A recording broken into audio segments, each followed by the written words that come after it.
now. Yeah, 66 but still. certainly 10% up on Mara. We'll ring the register there. We'll take you off to Sharif and Joseph. Average true range, whatever it is, a few things have broken it this morning, that's for sure. Happy Thanksgiving.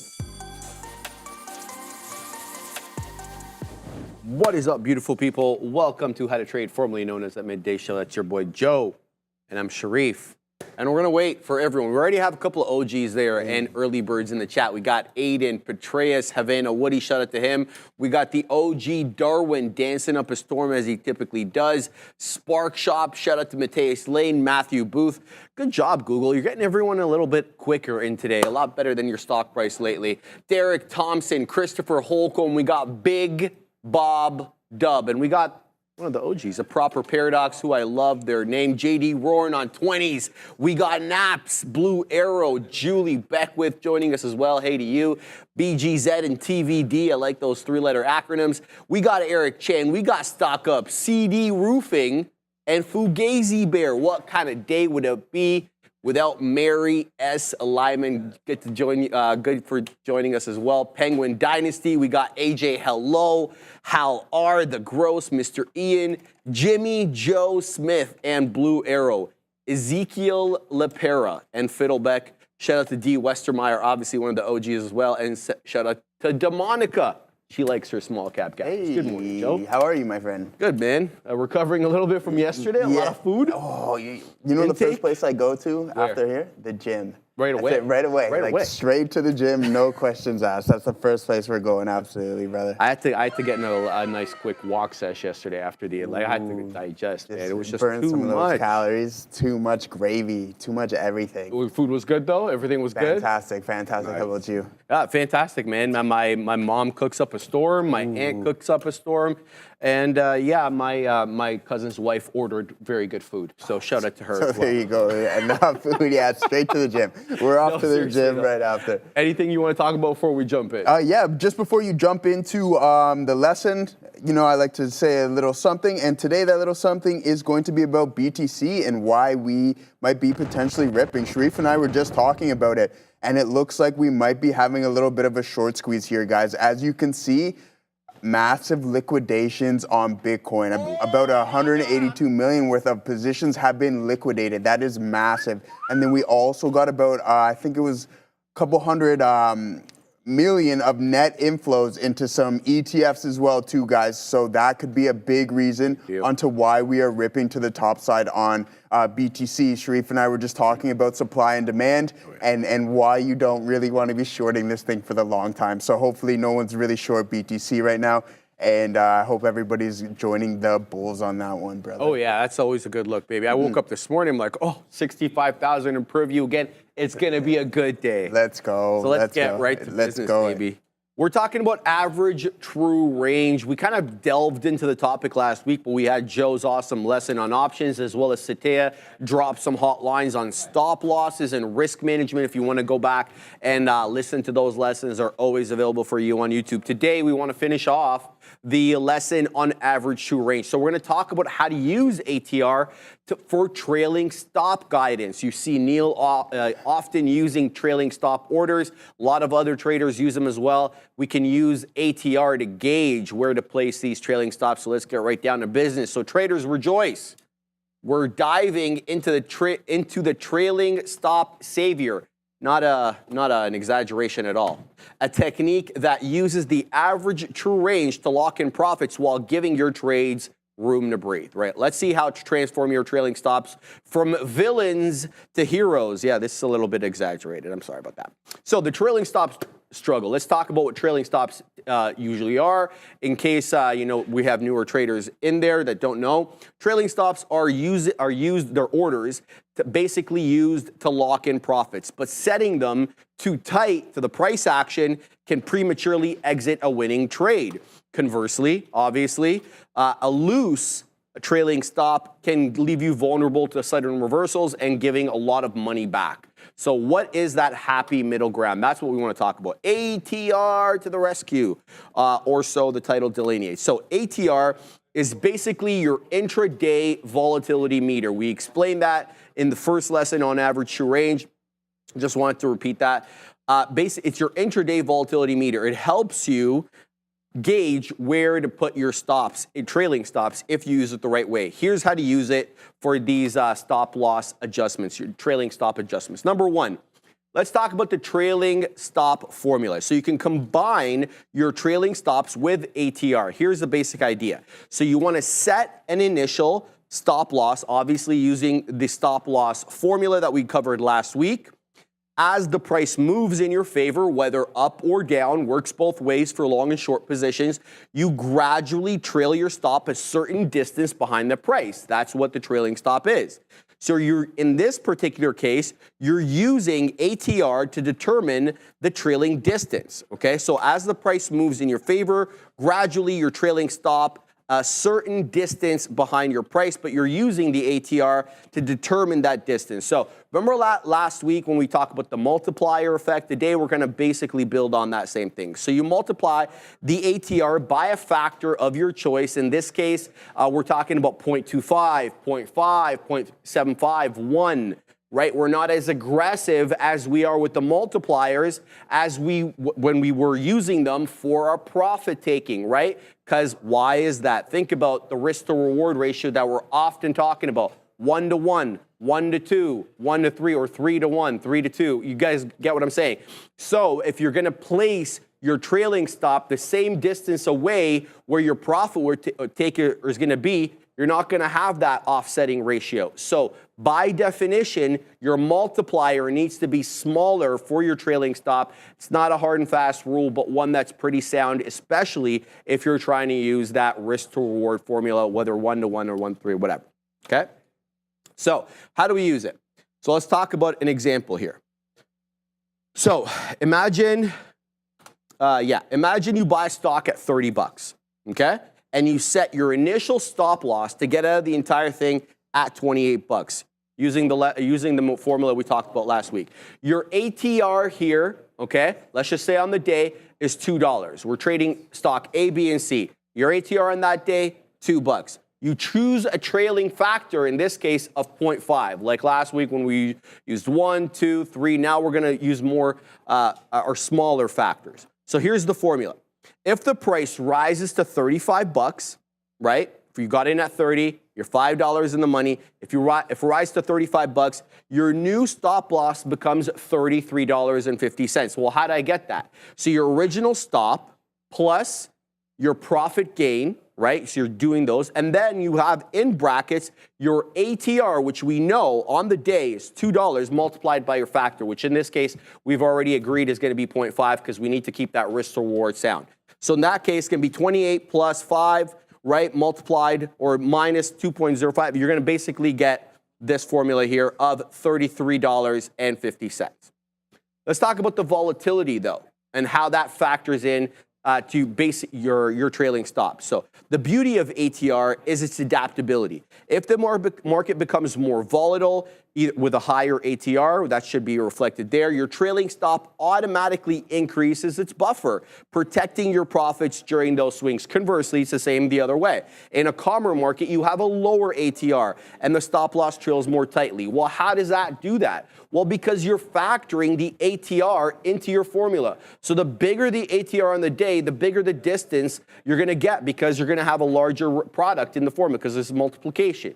Think about it, right? So if you have an ATR of 1 that day, you're going to have a tighter trailing stop. You're also going to have a tighter beak wetter. You're also going to have a tighter stop loss in general. So ATR factors into all three of those, your profit taker, your stop, and your trailing stop, if you use it the correct way and if you use the right multiplier. Again, this is where the trial and error comes in. You have to figure out what multiplier works best for your trading style, for your stocks that you like to trade, etc. We already went through that last week. I'm not going to go into it again. So what are the benefits of using ATR to trail your stops? One, obviously, the benefit of all profit takers or trailing stops, excuse me. You lock in profits. As the price moves in your favor, the trailing stop ensures you capture a portion of those gains, as well as being volatility aware. by looking at the ATR, you already know how volatile or not volatile that name is on the day. So the stops adjust to market conditions, offering you greater protection, during those volatile periods. And there's a great deal of flexibility with it too, right? You control the trailing factor, right? That multiplier, that factor that we talk about is up to you. So there's a good amount of customization allowed here too, which allows you, again, to customize the balance between profit protection and giving your trade room to run. And just to remind you guys, a couple of just mental notes here. ATR, as we mentioned last week, it is a historical measure. It's by no means a guarantee. It's backward looking rather than forward looking. And price can reverse course even with a trailing stop. Market doesn't care about your trailing stop. Consider other technical indicators when making the assessment of where to place that trailing stop order. Don't rely entirely on ATR and the trailing stop formula here. Joseph. Yeah, great stuff from Sharif there as always. Just banger lessons, absolutely. Guys, we're just here looking at AMD. This thing's been lagging its peers. The past couple of sessions with NVIDIA creeping in on all-time highs, not far off them at all. And while the rest of the market was ripping, this thing was a bit trailing behind and lagging. So now I'm looking to get into AMD, and hopefully it can be an outlier and start moving against the market. My hopes aren't overly too high on this thing, but we're gonna hold on it. And guys, I want you to point out one thing. There's one thing about my entry that I don't really like, and I know, and I have an answer for it, but I wanna hear from you guys. It's like, how could I have made the entry that I currently have a little bit better? And there's a specific answer I'm looking for, and if anybody in the chat can answer that, then that'd be absolutely fantastic. But as you can see, what I did is I bought the top of the range here, right? And that's not exactly what I wanted to do, but that's okay because we're gonna wait and see if this thing can start rebounding and start moving against the market, which is kind of a tough bet. But we're going to hold on to this position because as the market continued to sell, AMD was holding these specific levels. And that's exactly where I decided to get into this position, all right? So guys, we're gonna go on to one of the hottest assets of the day. And that is Bitcoin. This thing can start running, like absolutely. It's been consolidating for an extended period of time. So let's pull up the daily chart on Bitcoin and just see, like, is it time, especially with how the strength in this candle is? I mean, we've been kind of putting in a pennant, whatever you want to call it. And I know some other people in the chat is like, Joe, look at the longer time frame. Like, it's such a massive cup and handle when you zoom out. And I totally agree. But this is something that I want to see when we start seeing a little bit of strength in this asset, is we want to see these big, strong up moves on this day. And I had this line drawn a couple of days ago, and you can see, even longer than a couple of days ago, and you can see how highly it's respecting this downtrend. And I mean, if we sit on top of this, this thing can go into absolute price discovery mode, and we don't know where or how high this thing can possibly go, right? And that's exactly what we're looking for. Sharif and I on the side, we're talking about the simplistic manner of supply and demand. And when you have dwindling supply of something, essentially that is going to create more demand for it. And we don't know what this asset can do except for go by what it's done in the past. And that is each halving event about a year or so after, this thing absolutely increases in price, all right? So this is an extremely strong asset. And I want to use this analogy, and I don't know if it's the best analogy, but imagine in your housing market, wherever you're from, they cut the house every year. They just cut the houses in half. What would that do to the value of the houses?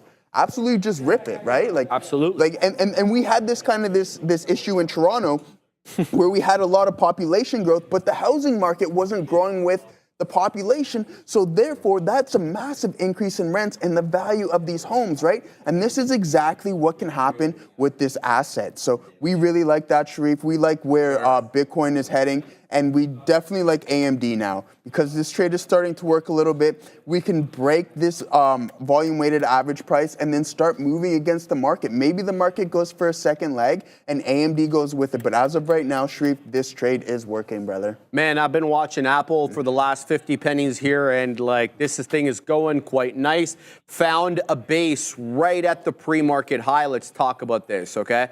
This is good technical support resistance flip. You have this pre-market high. Let's just call it in 229 and a third. You come down, you do the wick shimmy into 229 and a third, 229 and a quarter. And now we're knocking the door at 230 on our way back to VWAP. I am concerned about this trade, though. On AAPL, 230 and a quarter is an interesting level for me. It is not the pre-market, the morning area trough before we gave it up over here at 1050. So if we weasel back into 230 and a quarter, or maybe even a little bit below, because VWAP's a little bit lower than that, so maybe it rejects VWAP. Anyway, this level right here, in where you see my this dotted white line and shadow, this area trough off VWAP in the morning, I am concerned. Let's see what Apple can do, though. It started off very strong. No news catalyst today on the dead one Apple, but it's up 1%. So we're going to pack our patience and keep an eye out on this one. Very interested in trading some of the Mag 7s today. They're setting up real interesting right now. Speaking of some Mag 7s, the monster NVIDIA has been on everybody's mind. Everybody's been watching this. Well, it just did a 136.90 touch there with a nice flat top in and around, let's just say 139.50. And now it's breaking VWAP. And it's been putting a symphony of lower highs. Not necessarily much in the way of lower lows. We're still waiting into that low 138s. We've been bouncing there for the past 20 minutes. But this could be very interesting. Again, another support resistance flip. Look at that initial move up right at the bell. We kind of topped out there in and around 138 to 138 and a quarter. Now we're coming back into that level. Surprise, surprise, holding it again. Love these support resistance flips, especially on the more stable. I don't want to call NVIDIA stable, but you know, they can be quite bamboozling on the small cap gappers. You look for some support resistance flips and the market shows you one of its fingers. Okay, so that's kind of the way it is. Speaking of these small cap gappers, let's get right to them because these are the ones I love. There's a lot of here that you will recognize that are not small cap gappers. Case in point, Fabian, UPST. This is not a small cap gapper yet. It's up 18 and a quarter. Wedbush, shout out to Danny Ives and all of his colorful jackets. He upgraded today. Affirm, Upstart, and I believe American Express. No, that was Monet. Sorry.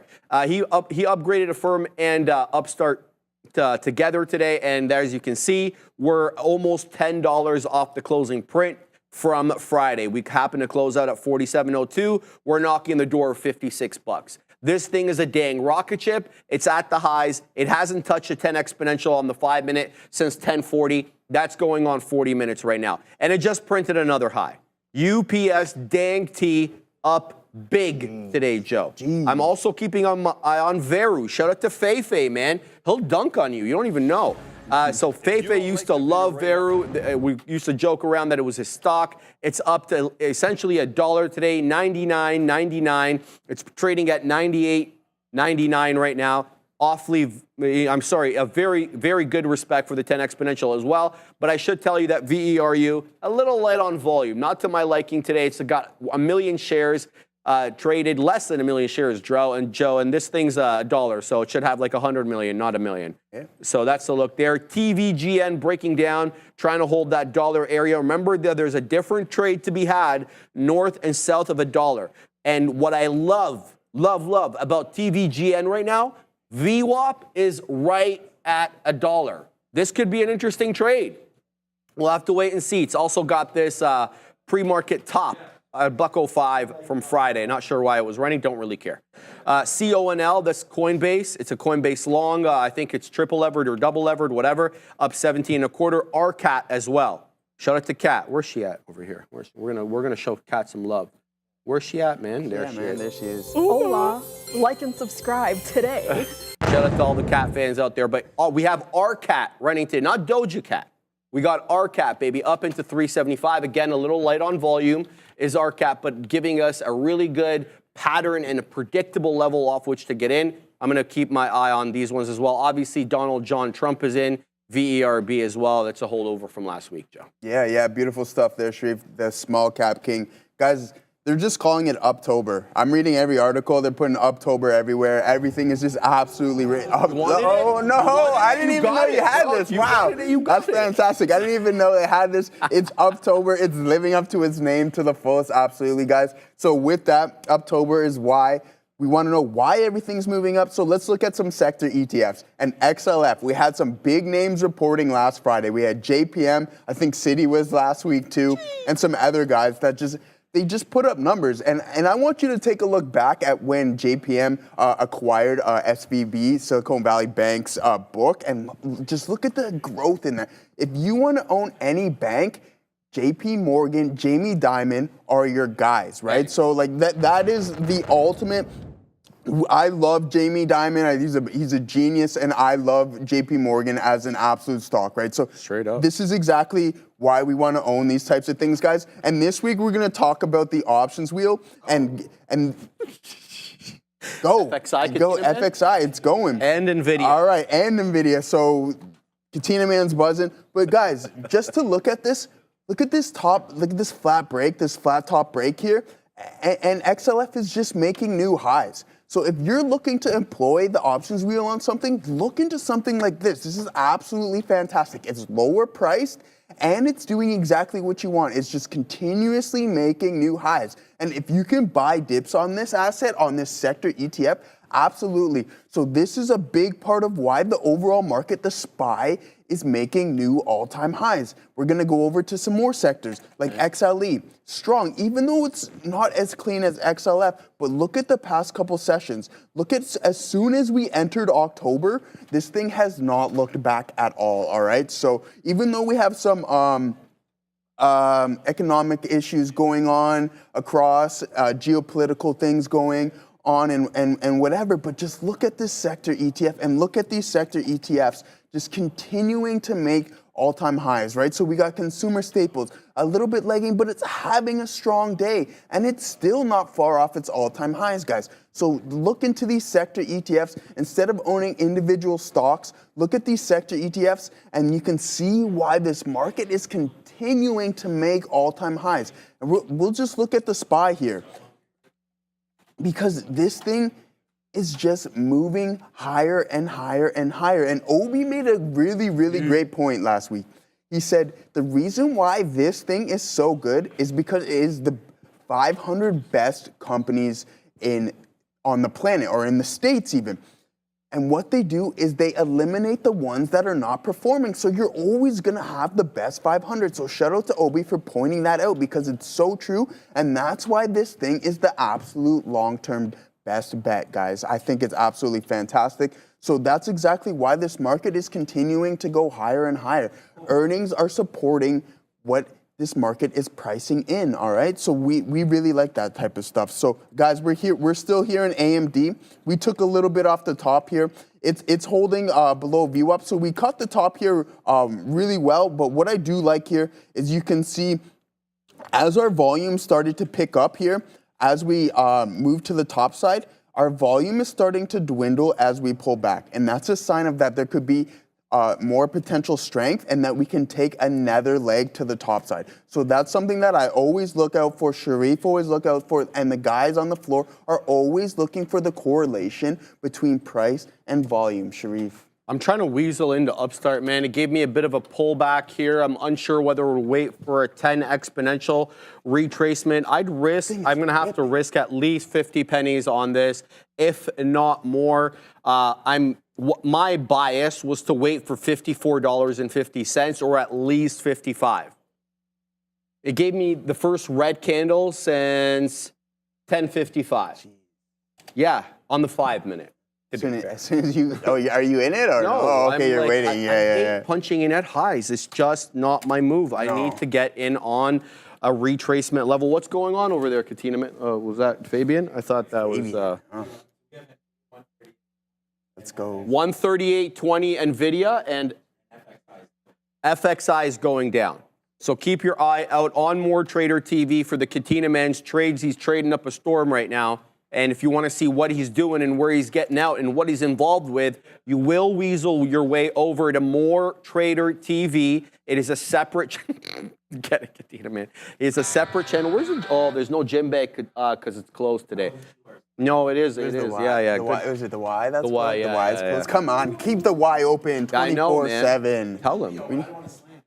Well, Good Life's closed. Well, the one by my house anyway. So yeah, I hope you're LA the Y Fitness is open. open. LA Fitness is open. Get it, Katina, man. Donald John Trump, I wanted to mention as well, Fabian, that DJT has a bit of a local resistance level here in and around 27. We've been ranging with this 27 for a hot minute, let's say from around 10. And here we go. We're getting a bit of a curl down here through that breach of 27. Let's call it 27.10, 27.8. or 27.7, and here we go again. It's a pay for shorts kind of situation right now on Donald John Dang Trump at Real Trading, the best prop firm around these parts over here. Katina, man, how much would those cost me if I wanted to get some shorts on Donald John Pump? Free. The Katina man's gonna hook me up for free. They're free. I like it. No, seriously though, I'm very interested in here on. I want to play the range on DJT. I'm not trying to take this one as a breakdown trade nor a breakout trade, but there's something here at 27 on DJT, and if it's going to manifest, I want to be a part of it. So I'm going to wait for the Katina man to let me know there. Shout out to him, always doing the most in a great way. AAPL. How much is it, Katina man? $1.20 for 1,000. $1.20 for 1,000 shares. You do the math. Thank you. I appreciate that. The Katina man hooked me up there, so we're going to look to use those when they are appropriate. I want to take a bit of a range here, maybe scalp to both sides. I'll take this long and short. DJT giving you a bit of a compression. I've got them confirmed, says the Katina man. The Brits are loaded, baby. We got a bit of a compression pattern, too, on DJT. Shout out to Joe. I know he likes that beat weather, but we got lower highs but higher lows, Joe. So kind of bull penning over here on DJT. Nice up move. We're above the pre-market high. We're still, though, at or a little bit lower than the Friday highs. Look how we worked in there in the pre-market. By the way, I should caveat that statement and say above or below, excuse me, the pre-market highs on Friday, which weaseled into about 27.75, give or take in that area. Donald John Trump, very interesting to me on the day. And if you're watching, we don't talk politics on the show, but it does make, it is important for our purposes right now. There's a reason Coinbase is pumping. There's a reason Bitcoin is pumping. There's a reason some of these other stocks are pumping, and it might have something to do with the new polling. So we're going to keep our eye out on that, Katina, man. Yeah. What's that? Yeah. That's just the way it is. It's not up to us, right? And yeah, we'll comment about it. Yeah, it's it. And that's exactly. That's it. We'll say a little. We'll say a little something about DJT and what's going over with the election. I think we're about 3 weeks away now, or something roughly. Can you believe so? it? Yeah. So time flies, guys, and. Yeah, that's exactly what we're waiting for. We're waiting for this big election coming up and see where the market decides to pick a definitive direction. But guys, we're out of AMD here now. It's starting to pull back a little bit more than what I like, which isn't the best. But and like I mentioned earlier, this thing's been lagging its peers right now. It had that MI350 chip conference. The street did not perceive it very well. And speaking of the street not perceiving things very well, we're going to talk a little bit about Tesla because I don't know if we haven't really talked about Tesla so far today. So, guys, this thing, the Wii robot, maybe Sharif touched on this on Friday. A little bit lackluster. I think everybody didn't take too much of. It wasn't a wowing event, even though Optimus seemed pretty cool and what the functions of that thing can be like, but I don't know. I'm not too sure about Robotaxi. I mean, we have so many rideshare programs already. I get it that it's driverless, but like Sharif said, you've seen his video when he was doing the FSD in the Tesla. Can these things adapt to high congestion in cities, right? Like Toronto, and speaking about Toronto, the commute in, it's Thanksgiving, so no one's at work. The commute in, 20 minutes, as it should be, home to the office. Perfect. When it's congested and it's bumper-to-bumper traffic, can these robo-taxis navigate that type of congestion? And we just don't know yet. So he's talking about 2026, 2027, right? Like, why is it two-door? Two-door. Why is the robo-taxi two-door? Yeah, I know. But he has some in the different models as well too, right? So he's got that big bus. He's got the big, which is pretty cool. Yeah. Robo-boost? Yeah, I mean that thing's pretty cool. Like you get like a lounge. He said he was kind of describing it as, right? So you can get if you're going to the parties at night, you can get it going on the robo bus. Cargo too, by the way. It's not just people. So you're gonna be able to have like cargo Oh yeah, you know what I mean. Bad boy too. Yeah. So again, but we're still so far away from adapting these things from a long-term perspective. In my mind, there's no doubt that we will adapt them, because I think it just as an economy and everything, you need to grow and always be changing all the time. So we'll see. But I still think he said he's like he said in the thing, he's a little optimistic on timelines. Yeah. Oh, yeah. So there you go. There's that thing. And that's what it looks like. It looks good. It looks like a toaster. But hey, I mean, 2026, 2027 with Elon, we don't know. Maybe even 2028, because he is a little optimistic with his timelines and everything that. So I mean, the market was. Give him that. Yeah, the market priced in these things, and they didn't perceive it well because everything was vague. And I mean, Optimus seems absolutely cool, and I think that's the direction that. Tell me you saw the landing though on the weekend. No, I didn't see the landing. Was it Fabian? fantastic? Do we still have that video?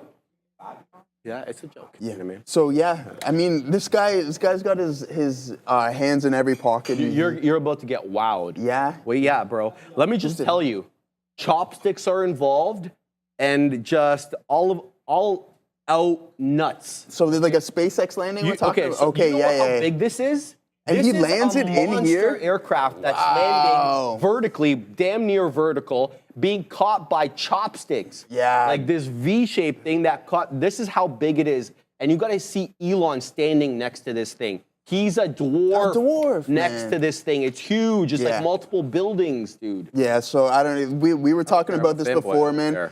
He is a once-in-a-generation person. He's different from everybody else, rightfully so. He's evolutionized the absolute modern world that we live in, and he continues to do so. He's an absolute visionary. The guy is worlds ahead of generations ahead. He's born too soon. He should have been born probably 100 years from now or anything like that. Facts, right? Man. So he's ahead of his time, and he'll continue to do it. So it's just a matter of time until we adopt all these things. The way it is, man. Yeah.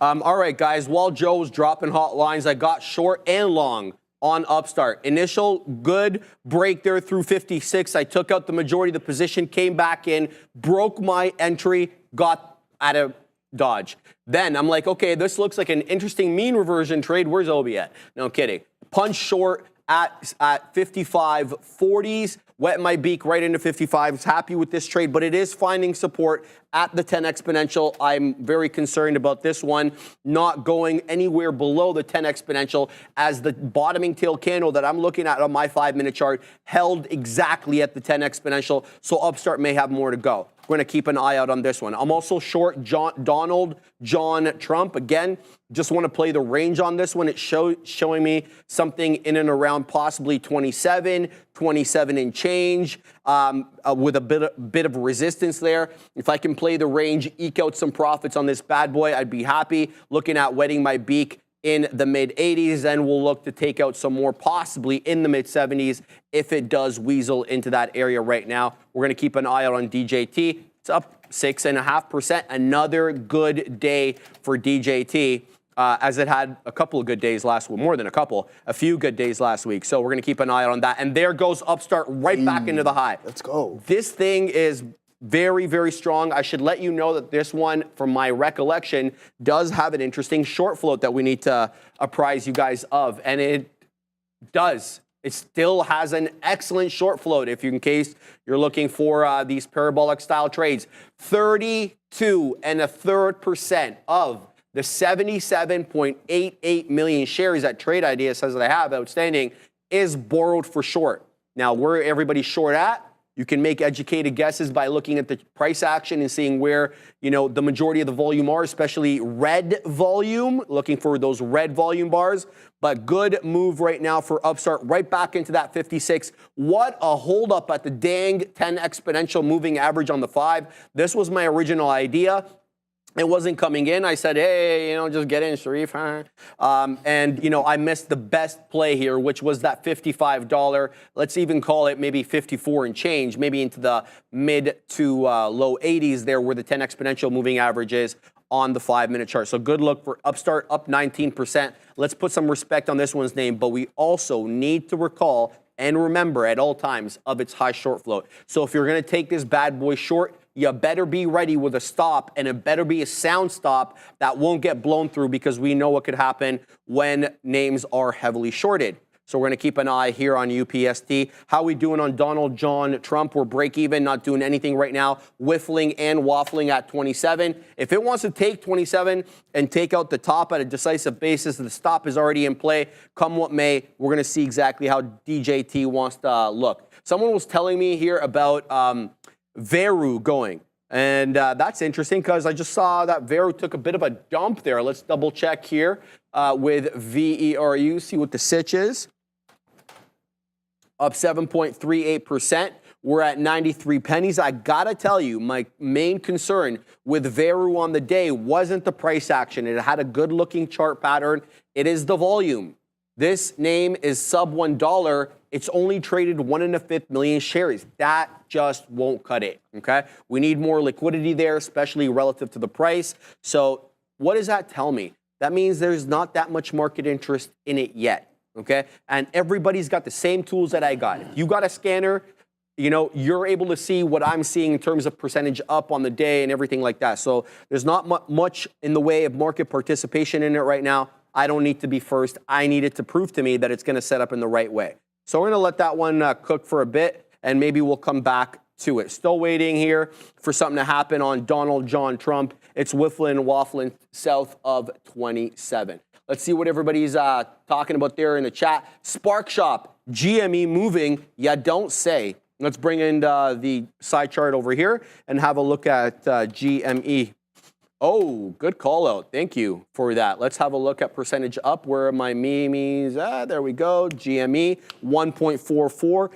It's not, you know, the biggest mover on the day, still south of Friday's HOD, which is 21 1/5, a bit above a fifth, I think, 21, 22, or thereabouts. 21.44 HOD right now. Anything on GME in terms of news? Not that I'm seeing right now. Nothing coming from today.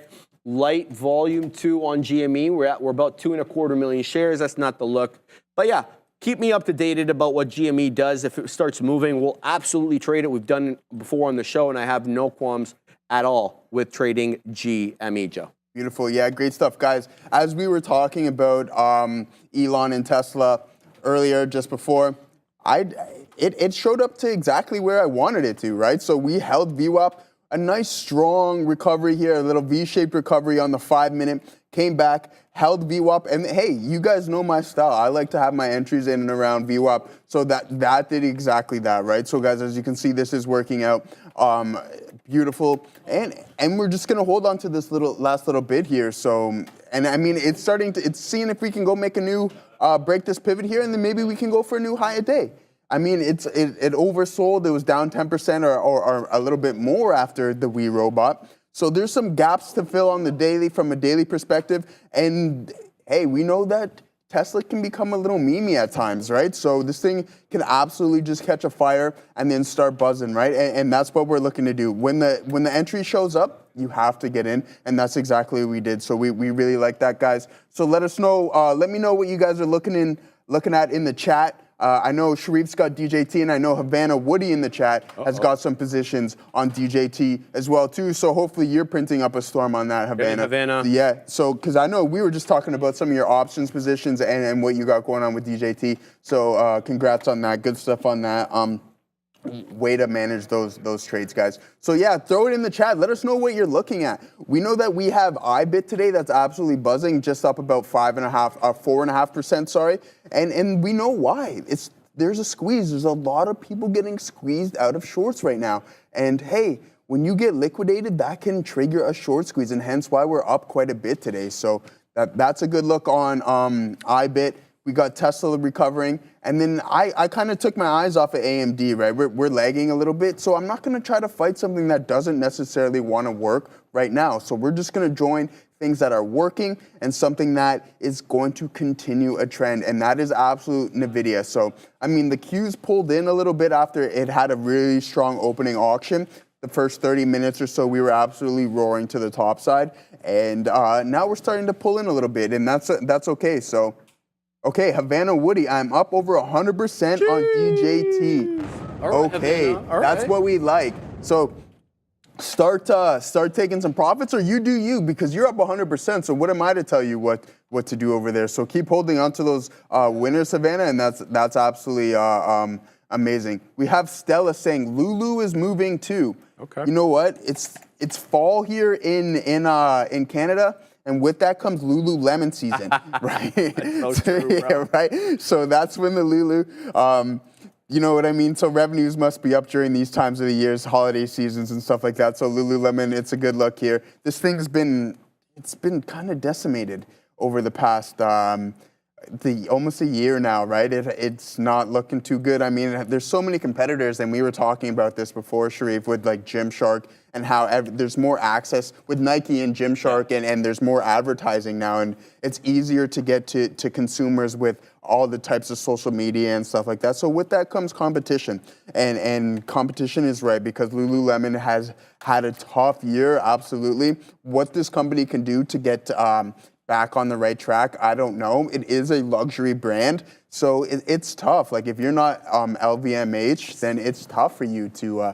Sharif's fist bumping over there. We're partying. we're locking in. We're locking in profits totally. But guys, Lululemon, it's starting to recover a little bit. Let's see what this company can do to get back onto the right track. What are you looking at there, brother? I'm short Upstart again. Call me crazy, but we're 50 pennies in the money. I love when Fabian does that. He takes me up on the offer every time. So, yeah, as soon as I say it, he yells over from the desk. Shout out to Fabian on the ones and twos all alone today. Let's shout him out, man. The dude kills it. All right, here we go. We're coming down to that $50 level. Let's go. And that's where I want it, and that's where we're going to take it right there. 2 shorts on UPST, free 4 shorts on, thank you, Joe. Anybody who's on Real Trading, the system, obviously, P-Pro 8, free for shorts. UPST up a lot, but, you know, looking to mean revert right now. It did break below the 10 exponential, which got me interested. So I said to myself, look, if we get anywhere on a break between the 10 exponential moving average on the 5 and the 20,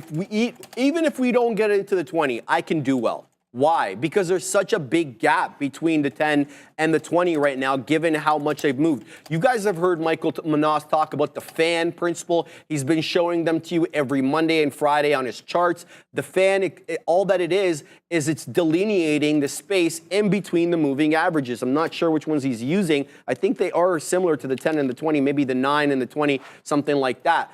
But when the space opens up between 2 shorter-ish moving averages, it's another kind of informal gauge of overbought, oversold. You've always heard me talk about looking at the small cap gappers and where the price action is relative to the 10 exponential. Once it gets too far extended away from that 10 exponential, I don't even bother looking at the RSI. I just look to see, you know, are we going to mean revert here? And I'm never first, guys, because you can get smoked being first. So took the short there, happy with the trade, gonna look to do it again. I'm looking at going long though, at 53. Why? Talking about UPST, I'll get to my trade on DJT in a second. If we continue heading down here on Upstart, I'm very interested on a 53 long. Why?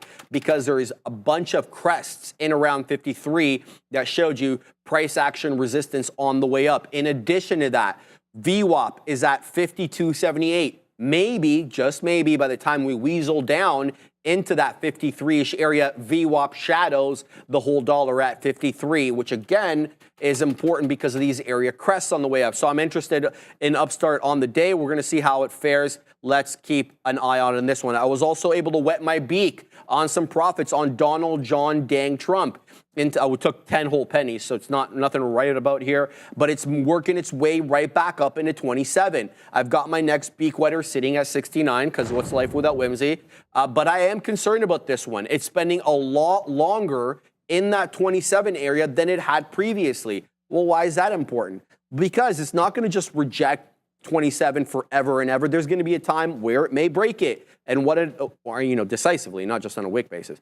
And why not now? So I need to account for this. So I had my stop just a skosh above 27.10 to allow it for some room. I'm going to obviously have to adjust that to account for the beak weather that I had over here because, one thing we don't often talk about, Joe, is cleaning up your orders. Yeah, I don't totally. talk about it. I make the mistake all the time. Clean up your stops. clean up your resting entries, your resting profit takers. They may not be valid and they may get you in trouble. Yeah, because absolutely. sometimes they reverse. Yeah, and you know what I mean? you don't want it triggering when you don't want it to trigger and you're not paying attention, right? You can definitely find yourself in some trouble with that. I remember the other day I had I went to type something in and I totally forgot I had an order on, and when I hit enter, boom, sure enough, I was in a position that I didn't necessarily want to be in. But that's okay. You mitigate those things, guys, and that's totally what you have to do, right? So, but the more you can eliminate, the more experience you get, you eliminate those little tiny nuanced mistakes, guys. Yes, sir. So, Elon in the chat, and so shout out Havana Woody, up 116% now. So there you go. Way to rock. Someone in the chat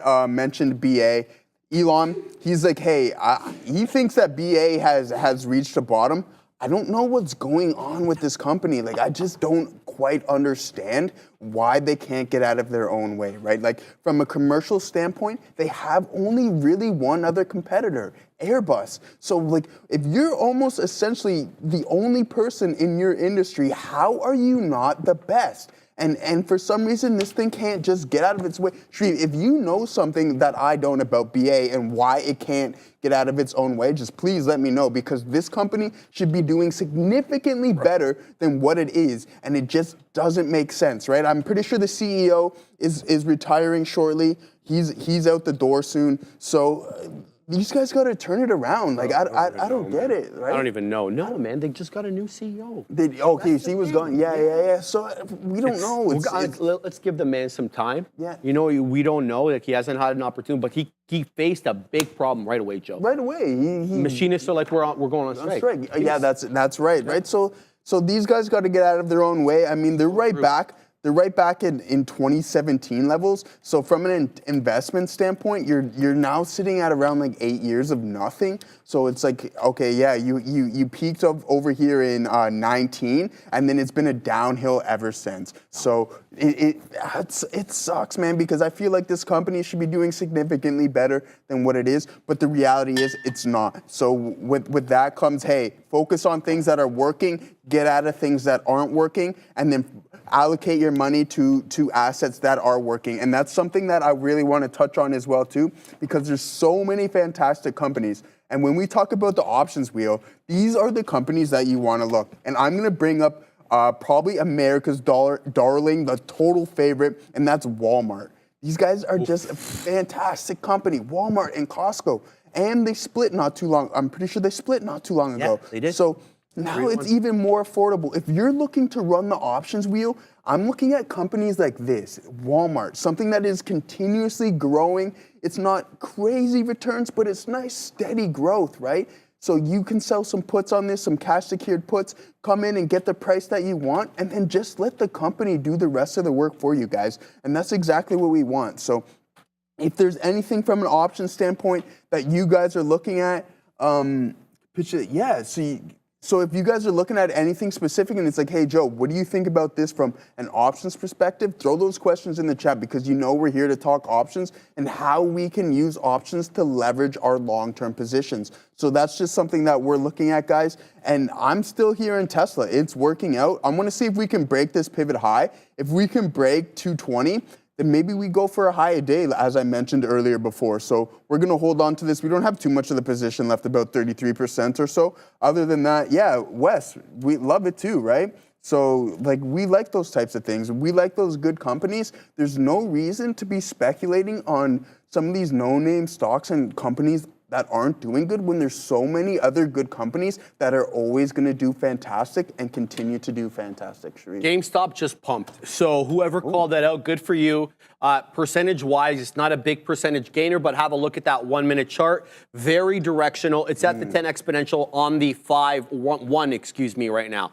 It's at the 10 exponential moving average on the 1, not an area off which I chart. The 5 minute look doesn't look nearly as good. Topping tail, ugly, inverse hammer topping tail. That's the look here right now on GME. And look where the 10 exponential is. Far below where we're at right now. We're printing 30s. It's hanging out at 11s or 10s or 12s, something like that. So I'm not going to punch into this. I was looking for a possible 10 exponential hold up on the 1. That didn't happen. That was 10 pennies ago at 21.45 or 46. Now we just dipped down into 21.33. Ugly look candle on right now. on GME, but doesn't mean it stays that way. We know how this one has a way of, changing its tune and moving when you don't expect it to move. So no judgments right now on GameStop, but the way that it's setting up, that ain't for me. And I need to see something a little bit different than this chart pattern right here for me to weasel in. I do have it, on a trading screen ready to go, so we don't need to fumble with loading that bad boy up. But GameStop, for whatever reason, moving. But again, it's down, up only 3% right now. Not the biggest mover on the day. Sadly, Donald John Trump pushed me out for the remaining amount. Look at this. This specialist breakout there pops up into 15, pushes everybody out. The schmucks like me who are playing the range, that's what we call a specialist breakout or breakdown. They don't typically last that long, but their entire purpose is to catch you offside and to push you out of the position. Sometimes they foreshadow the direction in which they want to head. Sometimes they don't. It's not going to be anything that I rely on. What do I mean by that? So if you get pushed out to the top side, sometimes it is an indication, when you get pushed out to the top side, and then it comes right back down, that it's going to go to the top side eventually. Maybe not right away, but eventually. And right now, we're holding above 227, but I don't think we've taken either side that decisively. So the Katina man was nice enough to get me shorts. I'm going to stay clear of this one until it sets up a little bit differently. Yeah, man. They're getting food. Yeah, we both turn our heads like, okay, the food's coming in, the food's starting to roll in, the boys are ready for lunch. Brendo's locked and loaded. They're locked and loaded. I'm still thinking about the gym. I'm still full from last week, so maybe we hold off on a little bit of the food there. But Jonathan Kim has a great question. Yep. How do you feel about 0 DTE iron condors on SPX and NDX to capture premium decay using VWAP and general volatility indicators? Jonathan, that's great because the iron condor is one of my favorite positions and strategies to employ. And I'm actually looking to open one up on Apple. So if you see Apple, even though it just broke up, I still feel like that we're trading in a little bit of a range. But as for 0 DTE, I've said before that it's not necessarily in my risk tolerance. And when you've been trading for a while, you need to find something that's in your risk tolerance. But it's absolutely fantastic. If you can capture a good amount of premium on 0 DTE, less time in the market, less time your capital's allocated to a one specific position. I like where your thoughts are, and I like how you, it sounds like you have a strategy that you employ on 0 DTE, so just keep doing what you're doing, because I really like iron condors, and I think they're one of the best strategies to employ via options, all right, guys? And there's definitely more. So someone says, name the gain, says he does leaps, and I think that's fantastic, right? If you want to leverage your positions, then leaps are great because we all know that one contract is equal to 100 shares, and a leap is just a long-term options play, so you can have them about a year or 2 years out, and you still don't directly own the asset. It costs significantly less, but it gives you the right to an asset at a specific price. So that's just something that I like to employ, and I used it in my in one of my examples of just how you can own Apple, the rights to Apple at a specific price, your strike price, using leaps, right? And those are the companies that you want to go for. They're fantastic. So I really like that. Jonathan, I really like that look on the iron condor. It's a great look, guys. We really like that type of stuff. So other than that, we're just still holding into this Tesla position. Fabian wants to know if you can get you can get options on leverage products. Yeah, so you can. I wouldn't necessarily recommend it. So like you can use it on like the TQs and SQs and stuff like that. SOXL. So you're essentially trading a derivative of a derivative, right? Well, so it's like whoa, what's going on here? And I'm not saying people don't do that. I'm sure there's people out there that do, but I know that specifically I haven't. I don't know how that would necessarily work, right? So they'd be probably crazy volatile if you're trading like TQQ and SOXL with options. So I mean, hey, by all means. SOXL, I have a long-term position in SOXL, and I really like that thing right now, considering it's starting to work. I remember Sharif was always talking about it, so then that's when I started to dive into it, because I wanted to own some chips. I wanted to get my hands in Broadcom and NVIDIA and AMD and stuff like that, but I didn't want to own them individually, so SOXL, a 3x leverage, 1% move, 3% in the ETF, and that's what I bought, and we got it. It was down about 75% off its all-time highs when I started a position in it. But other than that, figure it out. Maybe run some sample sets on some derivatives of derivatives and leveraged, right? So, but just find something that works for you, brother. What do you got going on? Elon, hi Sharif, TSM high flying. Buffett bought a sizable position last year, but sold quickly due to buyer's remorse. 100% since last year. Well, that should give you the idea that nobody's infallible. Even the buff man himself. Look, dude, I happen to think Taiwan Semiconductor is amazing. Okay. But obviously it's got issues being in Taiwan, and we obviously know what the issues with Taiwan are. But look, let's be real about it, man. Let's be real about it. 66% of the world's advanced chips comes out of this company. Where would we be without them? Seriously, though. I mean, how you weasel into this? You buy on the dips, man. It's really that simple. Let's look at the weekly. Are we at all-time highs? Even, yeah. Oh, yeah. Oh, yeah. We're well above that double top during the pandemic. That was around $145. We cleared that well long ago. When the hell did we clear that? Earlier this year. March of this year, we took out that double top high. So this is all-time highs right now on Taiwan Semi. It is what it is. I mean, you take it off a moving average. Now, whether you want to execute on the weekly, whether you want to execute on the daily, however you want to do it, Elon. But, yeah. This is one of the companies I really lament not having gotten into. And look at Black Monday there in August. You had an opportunity to pick this up at $130. Now we're knocking the door at 200.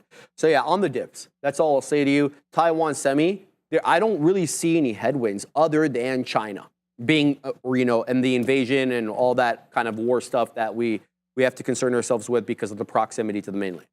But other than that, I don't really see anything bad coming out of this company. Like, you don't hear bad headwinds like employee issues, technical issues. They're the only ones in the low nanometers, man. They dominate so many different parts of the microchip semiconductor industry. So I don't have anything bad to say about this company, other than, again, the geopolitical issues and proximity and stuff like that. So that's a look. Anything on a pullback, Elon, that's my suggestion. What do you got? I think it's still in SOX. I think it's in SOXL too. I think so. Oh, probably. So there you go. Like, so you're just getting all these great chip companies all into one. So guys, do your research on ETFs.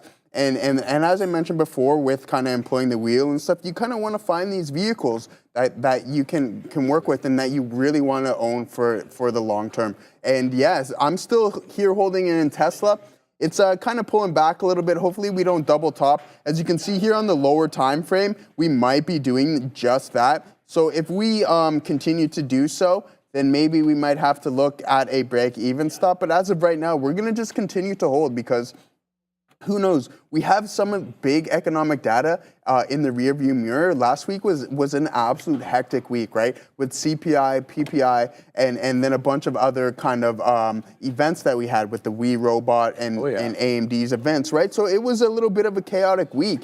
And so now we're maybe just relaxing a little bit. We got our fellow Canadians taking a break because everybody's full and was with family over the weekend and stuff like that, right? So now we're just taking a little bit of a break. But guys, this market is absolutely relentless. We are in a bull market to the fullest. And we have earnings coming up, guys. Once these big names start reporting and what the market is pricing in is sustained and the earnings back these movements, we can continue to go higher. Sharif was talking about Danny Ives. If you want to talk about bullish on tech, that is the guy. He is the guy, right? And he's a smart dude, and he's not wrong a lot of the time. Same with Tom Lee from Fundstrat. You got to listen to these guys because they know what they're talking about. They do their due diligence. They're fantastic analysts, and these guys know what they're talking about.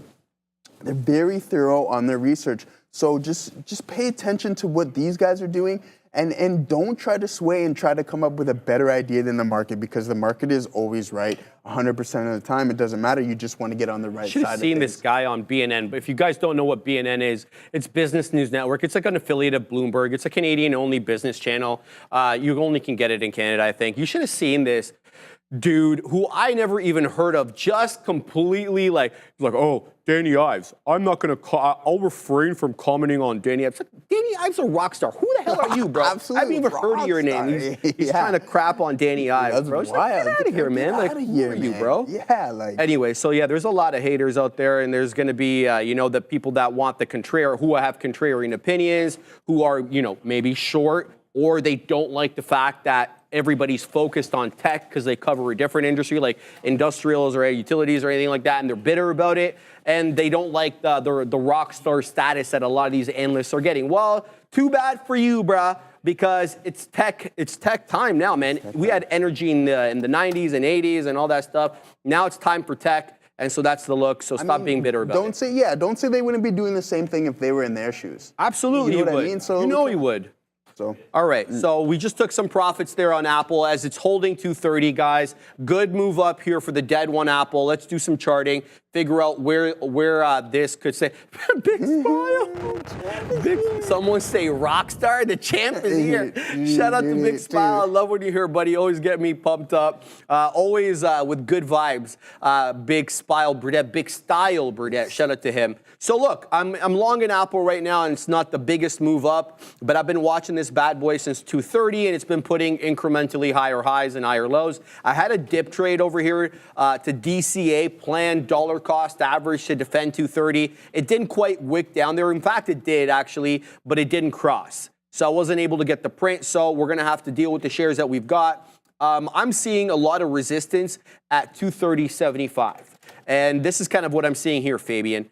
This 230.75, I think, if we weasel our way up there and we continue to go above the $0.50, we at least hold up for a hot minute, if not longer, at this 230.75 area. We'll pack our patience and find out. What'd you say, Fabian?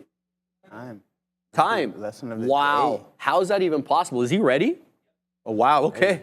So the hotline dropper, Neilage, it's his lesson of the day. I don't even know. I'm 5. Get it, Neil. Thank you very much there, Sharif. Lesson of the day is a simple one. No, you want to buy strong stocks, you want to short weak ones, and if a stock is in an upward trend on the daily, maybe it's making 52-week highs, maybe it's trending for the entire year, maybe it's making all-time highs. In a general sense, when a stock's doing that, you just want to be long every day until you're proven wrong. Now, the issue becomes, well, some days are going to be trickier than others.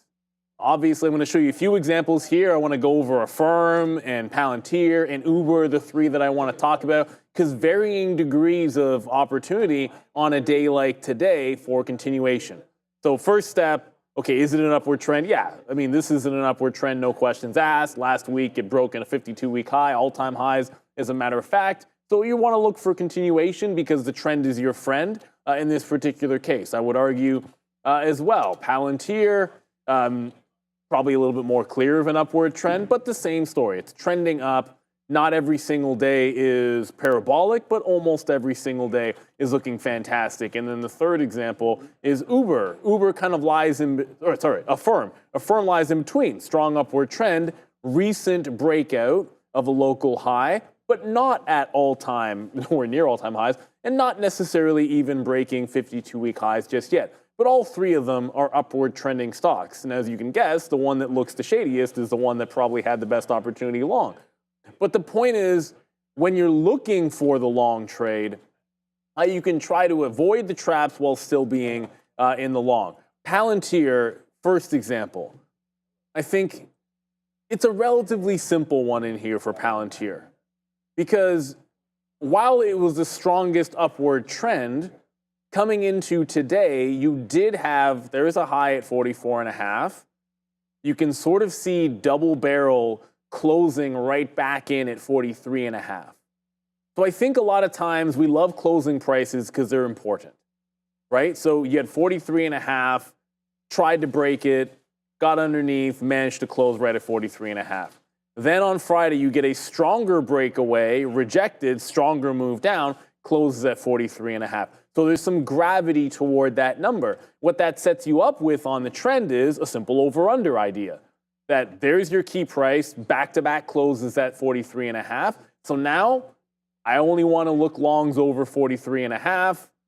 At the open, there it bounces off the previous two close prices. It tries a couple more times, great. Eventually, you get lower highs in through. I'd like to think I could get away from, if I was looking at that long live, not taking it the fourth time. But it's your over-under. That's the price that you like. It shows you bounces a couple of times, 3 times in particular. You're going to get some nice wins off of them. If you lose the fourth time, I think you can live with that because you found yourself a long trade. Now, maybe you like a break of the high of the day as well, which never comes into play. But I think in this case, look at that previous close. Does it give you multiple areas of confluence? Great. You don't have a fresh high breakout to play off of. You don't have a big support level to play off of. What you do have is that close price giving you that over-under. So it's a simple idea, that over-under trade. It is one that I like because you have a somewhat obvious support area to play off of. Now, Uber is a much different story here. And maybe I'm being overly dramatic, but with Uber, you don't have any previous close price to work off of. With Uber, you don't have a break of the high. I would argue you have to look a little bit deep to even find the dip buy. So when looking for a continuation play, you don't have an obvious price level to work off of here. And then right away, Uber breaks the pre-market low. It looks incredibly weak. This never really sets you up with an obvious trade. If you liked 84, you could come up with, okay, it was a morning range high on the Friday. Maybe you like that 84 level. I don't know. That's not what I'm here to talk about. Because you don't want to be guessing at something. With Palantir, you had back-to-back closes at that price. Clearly, it was a good level to work some trades off of. With Uber, you don't necessarily have one. What you do have, however, is once it settles down, and remember, you're favoring long in a talk for continuation, but where are you going to find it when it's relatively weak? So it breaks down, shows you a resistance level, lower high. After it makes that, I guess, lower high top, you make a fresh low, double bottom, and then a higher low. So now what you have is a little bit of a wedge pattern. Okay, well, if you're bullish and we get a wedge pattern, you like to break out above. If it doesn't break out above and it breaks out below, I think you can stay away. In this case, the continuation, you have to wait the entirety of the morning for it to give you something to break away from. So Uber made the fresh highs on Friday, all-time highs for itself on Uber, but it doesn't give you an obvious price level. It doesn't give you a breakout. It doesn't give you an obvious support level. What it does give you is a simple, okay, it forms a wedge, holds the bottom. You don't know where the bottom's going to be. Let it make the bottom, then break out the top. And now it's consolidating over that price area. So it's a bit of a different trade than Palantir, where you know exactly where you're shooting for at that 43.50. It closed at the same price 2 days in a row. Then I guess that's significant. Affirm, I think, would arguably be the reversal trade that is the easiest one to work from. Now, like the trade or the opportunity in Uber, you don't have a high break until much later in the session. You don't have an obvious support level to work off of. You could make an argument to trade off of the previous close price at 47, although I would say that wasn't very clean. At the open, it kind of fakes you out here, and then it tries to hold a higher low. You're getting rinsed back and forth at that close, but it's really just one close at that price. You're guessing that it's significant. With Palantir, you had 2 closes, not just one. So you knew it was a much more significant price level. But what you do have is the double bottom and then the VWAP consolidation. And this one is, I think, probably the easier trade just in terms of risk to reward. Because you get a double bottom, just like over in Uber, you do get a bit of a wedge. If I put higher highs and higher lows and lower highs, you could have that breakout. But there is that bounce off the double bottom. There is the consolidation off of VWAP, and it's a very tight consolidation. It's 47.15 to 47.40 on a stock which had a $2 range at the open, 30-cent range on that consolidation. You then break out away from it, and then you're off to the races. The best part about it and why this matters is look at the volume on this breakaway from VWAP. It's as significant as it was at the open. That's the telltale sign. As big as it was at the open, you get clean continuation because it's huge volume there in Affirm, and it eventually breaks the high. So while Affirm, you could make the argument at the open was the hardest and the weakest of the 3, when it did do that reversion back to the upside, it exploded away because the volume was the best. When you're trading a stock that is strong, trending on the daily, making fresh highs, it's not going to be clean that it just goes up every single day and you just take a breakout and hold it all day. That's not how things work. Sometimes you get lucky and it works that way. The other times you have to find different types of opportunities if you're favoring the long side. Whether it's a key price on Palantir, close the same price a couple of days in a row, trade off that price. Or whether it's something like Uber, wait all morning for it to form a wedge and then break out the high. Nothing wrong with that. Or whether it's a firm, allow it to make a base, break out and hold VWAP on huge volume, and then you join the trend a little bit later on in the day. There's nothing wrong with the trend, but just sometimes you have to wait for it to start resuming that upward trend because they're not going to give it to you at 9:30 every single time. So your lesson of the day, be willing to be patient and find different types of long setups for that continuation play. If it's going up 8 days out of 10 or 7 days out of 10 or 9 days out of 10, you want to favor the long, but it's not always so simple as buying the open or buying a breakout. You have to find some other ways to be able to be in that trend trade because the trend is your friend till the end when it bends. That's your lesson of the day. Thank you very much, Neil. Informative, eloquent, and just awesome as always. Neil Roberts dropping that Neilage, we call that around these parts, every day around noon. Make sure you're hanging out with us if you like what you heard and you want to hear more. So shout out to Neil. Thank you very much for that. What are you looking at, Joe? Yeah, so we're just here over still in Tesla. We're holding our levels here exactly how we want to, right? So let's see if we can continue to the top side here. But if we break this level, then I'm out of the trade, right? There's no need to hold on to anything. No need to make a winning trade, a losing one, right? So we've had AMD and we've had Tesla today. Those are our two bangers. So 2 for 2 on that. Kyle Burdett says, Joe, what do you think about some swing options trades on Amgen?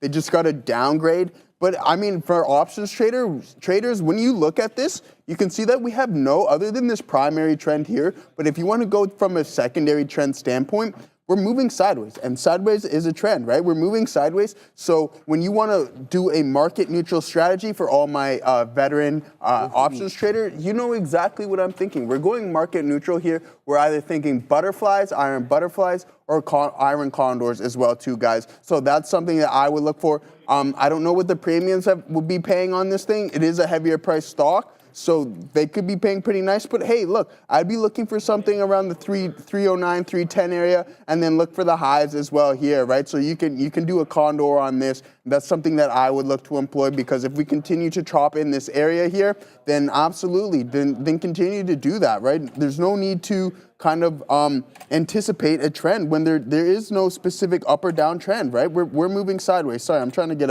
another line here. So as you can see, we have absolute definitive support and resistance zones, guys. And that's exactly what you want to do. Like, play a condor on this. This gives you so many opportunities to be like, hey, we're not distinctly moving anywhere.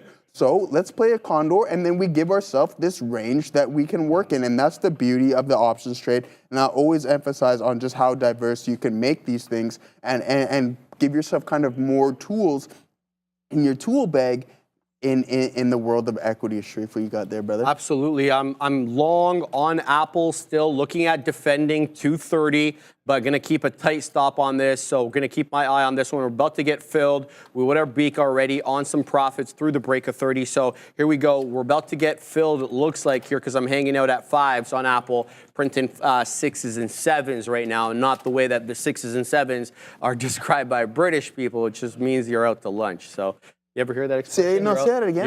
Yeah, I'm all 6s and 7s. No, I've never heard that. That means like you're, right? Right. Yeah. All right, then, So, yeah. hey, 5150. No, I don't know that one. I thought that was a liquor or something. No.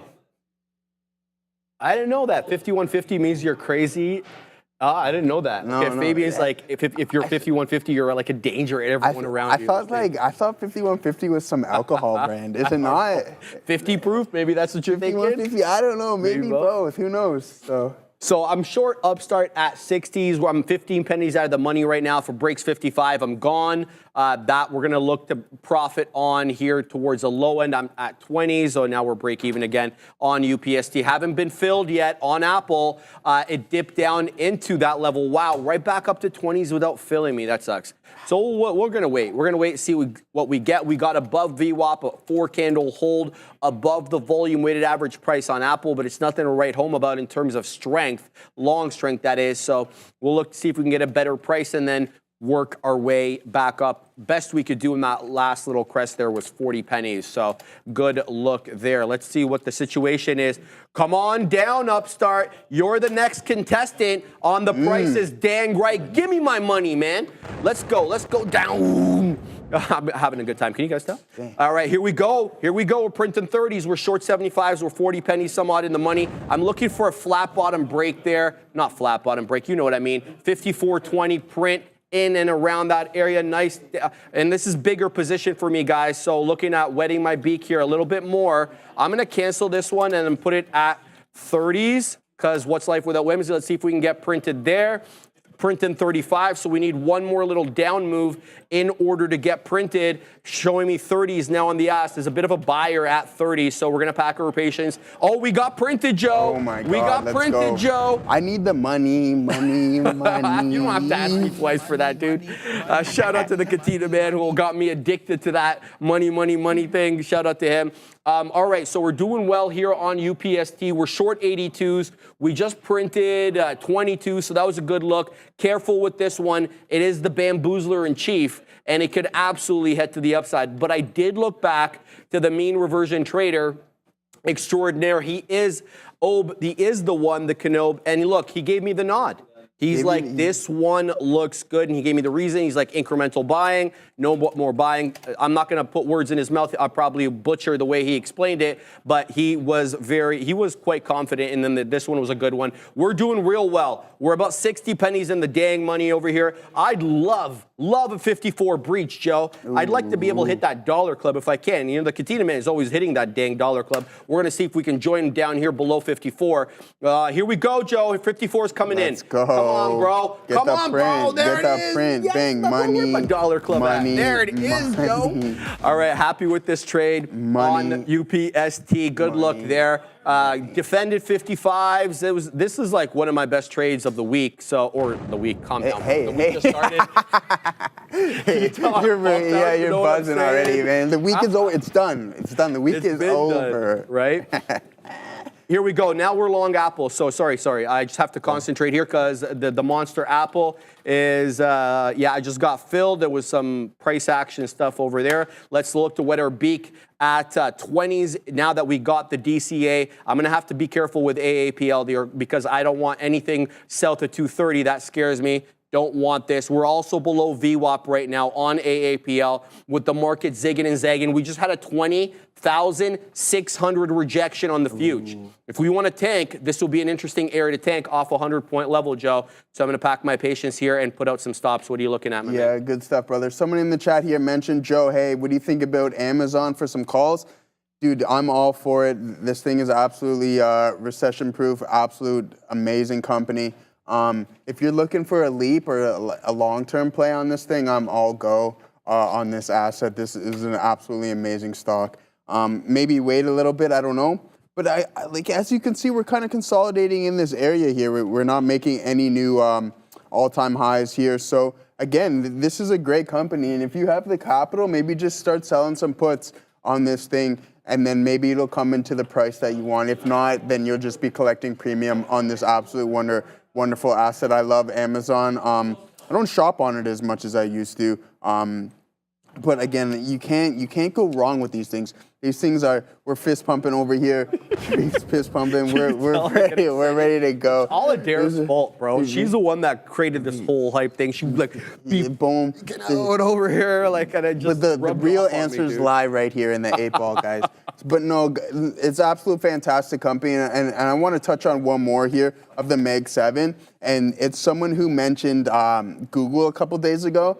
And I said, just wait. But what they're doing here is putting in this potential V pattern, which I really like. And I am potentially looking to maybe buy some leaps on this thing as well, too. I'm a big Google. It's actually the longest, our second largest position of mine in my LT.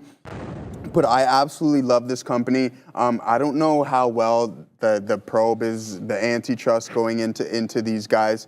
I don't know if they can split them up, right? And if they can't, if everything goes their way, Google comes out on the top of this, then this thing is absolutely going to soar. It's such an amazing company. They got Waymo now too, right? So Waymo. Waymo's the real deal. Yeah, the real. I heard like they're years ahead of 100,000, I think, per month they're doing in terms of robotaxi rides. Yeah. So those are fantastic numbers, right? So again, these guys are ahead of the curve, especially when it comes to just data collection. Sharif and I were just talking about. There's no one on the planet who has more of a like search engine data than these guys here, right? So it's tough to lose when you're on top like that, and you have the cash flow just absolutely streaming in. So Amazon and Google, you have my Amazon and Google have the thumbs up for me, guys. Definitely take a look onto them. Sharif, what do you got, brother? All right, man. I'm really happy with this ad at 230. I'm happy I had the guts to take it because it was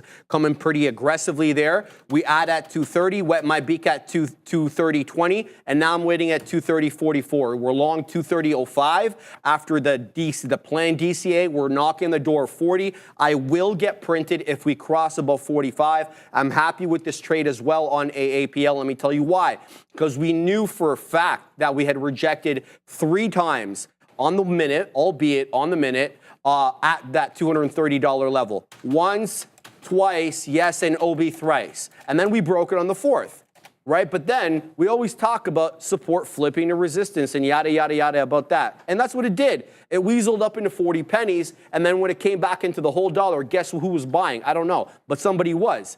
And then right now we're zigging and zagging at 40s. Let's see if we can pop up a little bit over here. I'll flatten out if we get a 41s or 42s, but it looks like we do have a seller at the 10 penny level. There we go. We're rejecting 40s again. And that's where I'm going to take it right there at 40s. Happy with this trade, ready to do more.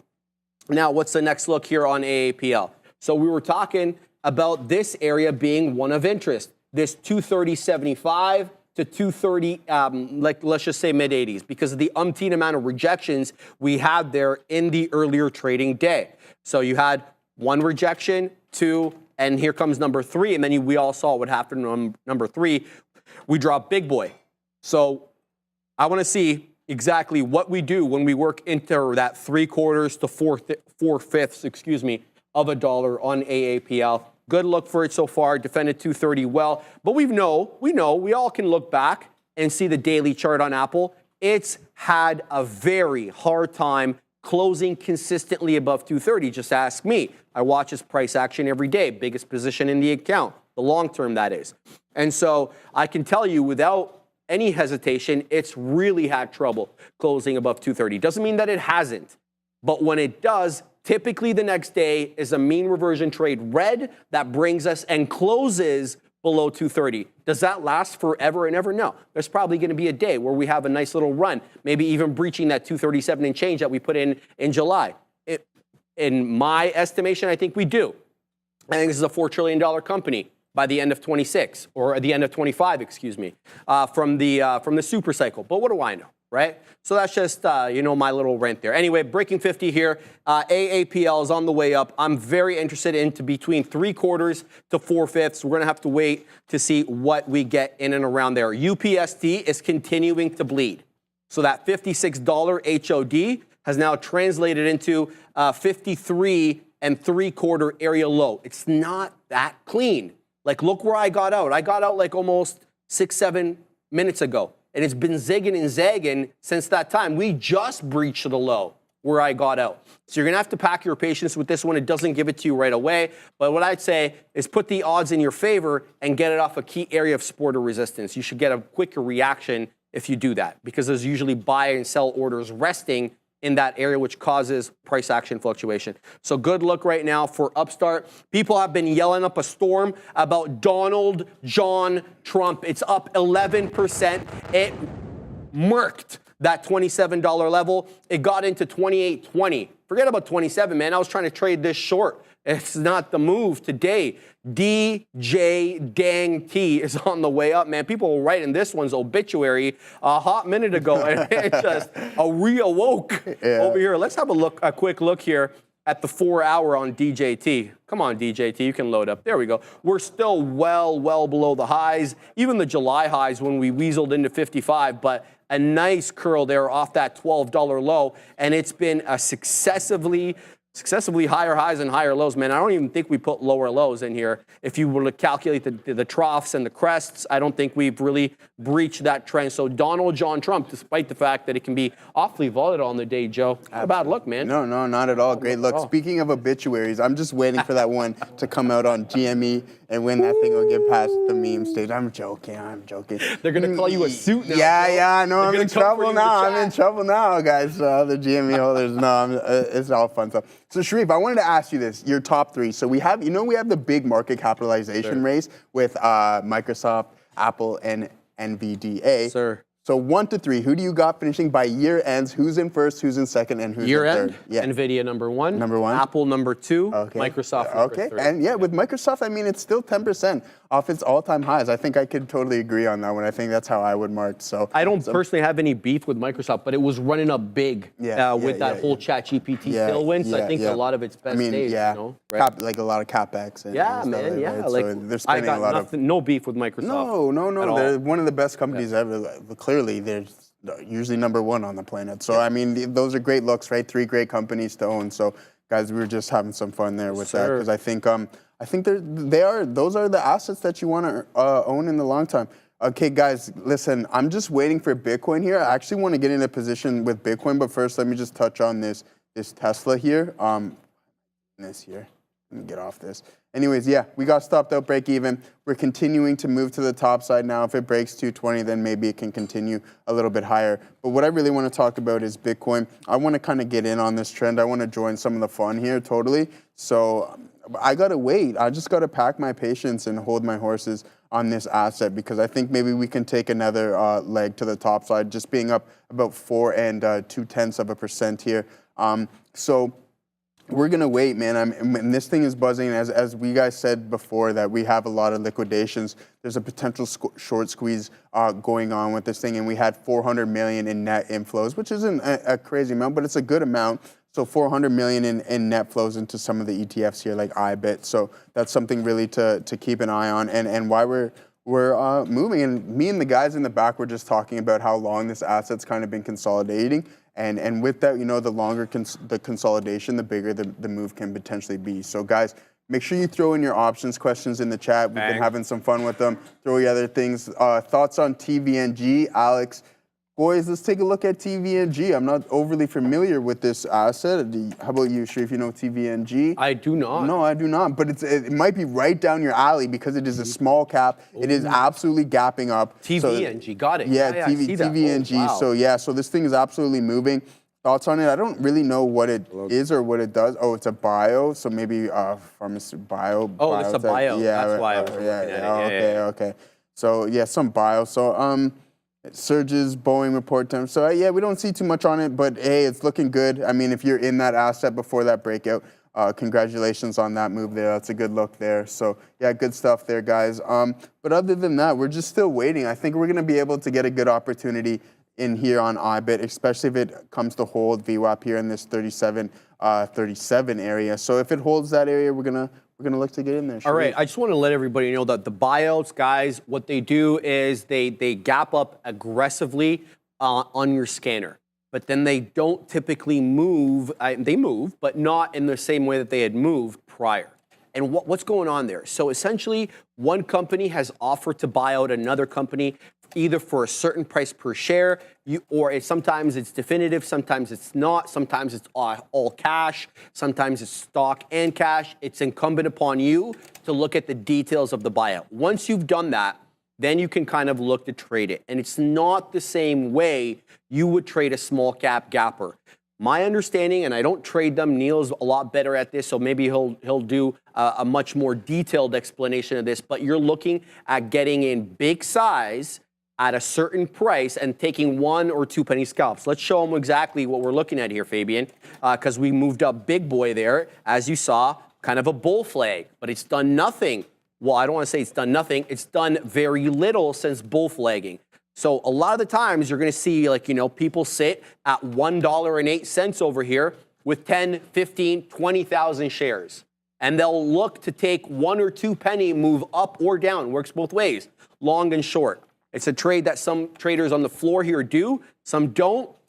It's not everybody's cup of tea, but do not confuse these buyout stocks for small cap gappers, you will be sorely disappointed. They do not move the same way. So the way you can tell them, the way that you can see that it's a buyout, obviously, rather than a small cap gapper, is by kind of just looking at the price action. Let's go show you exactly what I mean. Here's the one. And oftentimes, it'll just be very, very tight range. Like you'll see it like this. And so, you know, this isn't the move.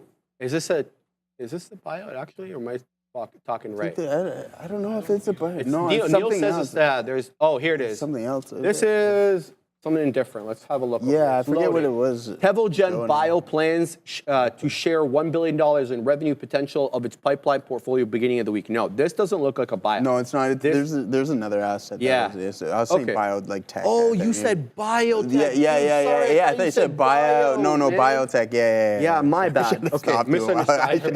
You just stopped you. Yeah, biotech. Okay, so it's a little bit different. All right, so forget everything I just said there. There was a bio today, though, that Jose and I were looking at. Yeah, what's the ticker of that? I forget. I can't remember it. Jose, do you remember that? He's not here.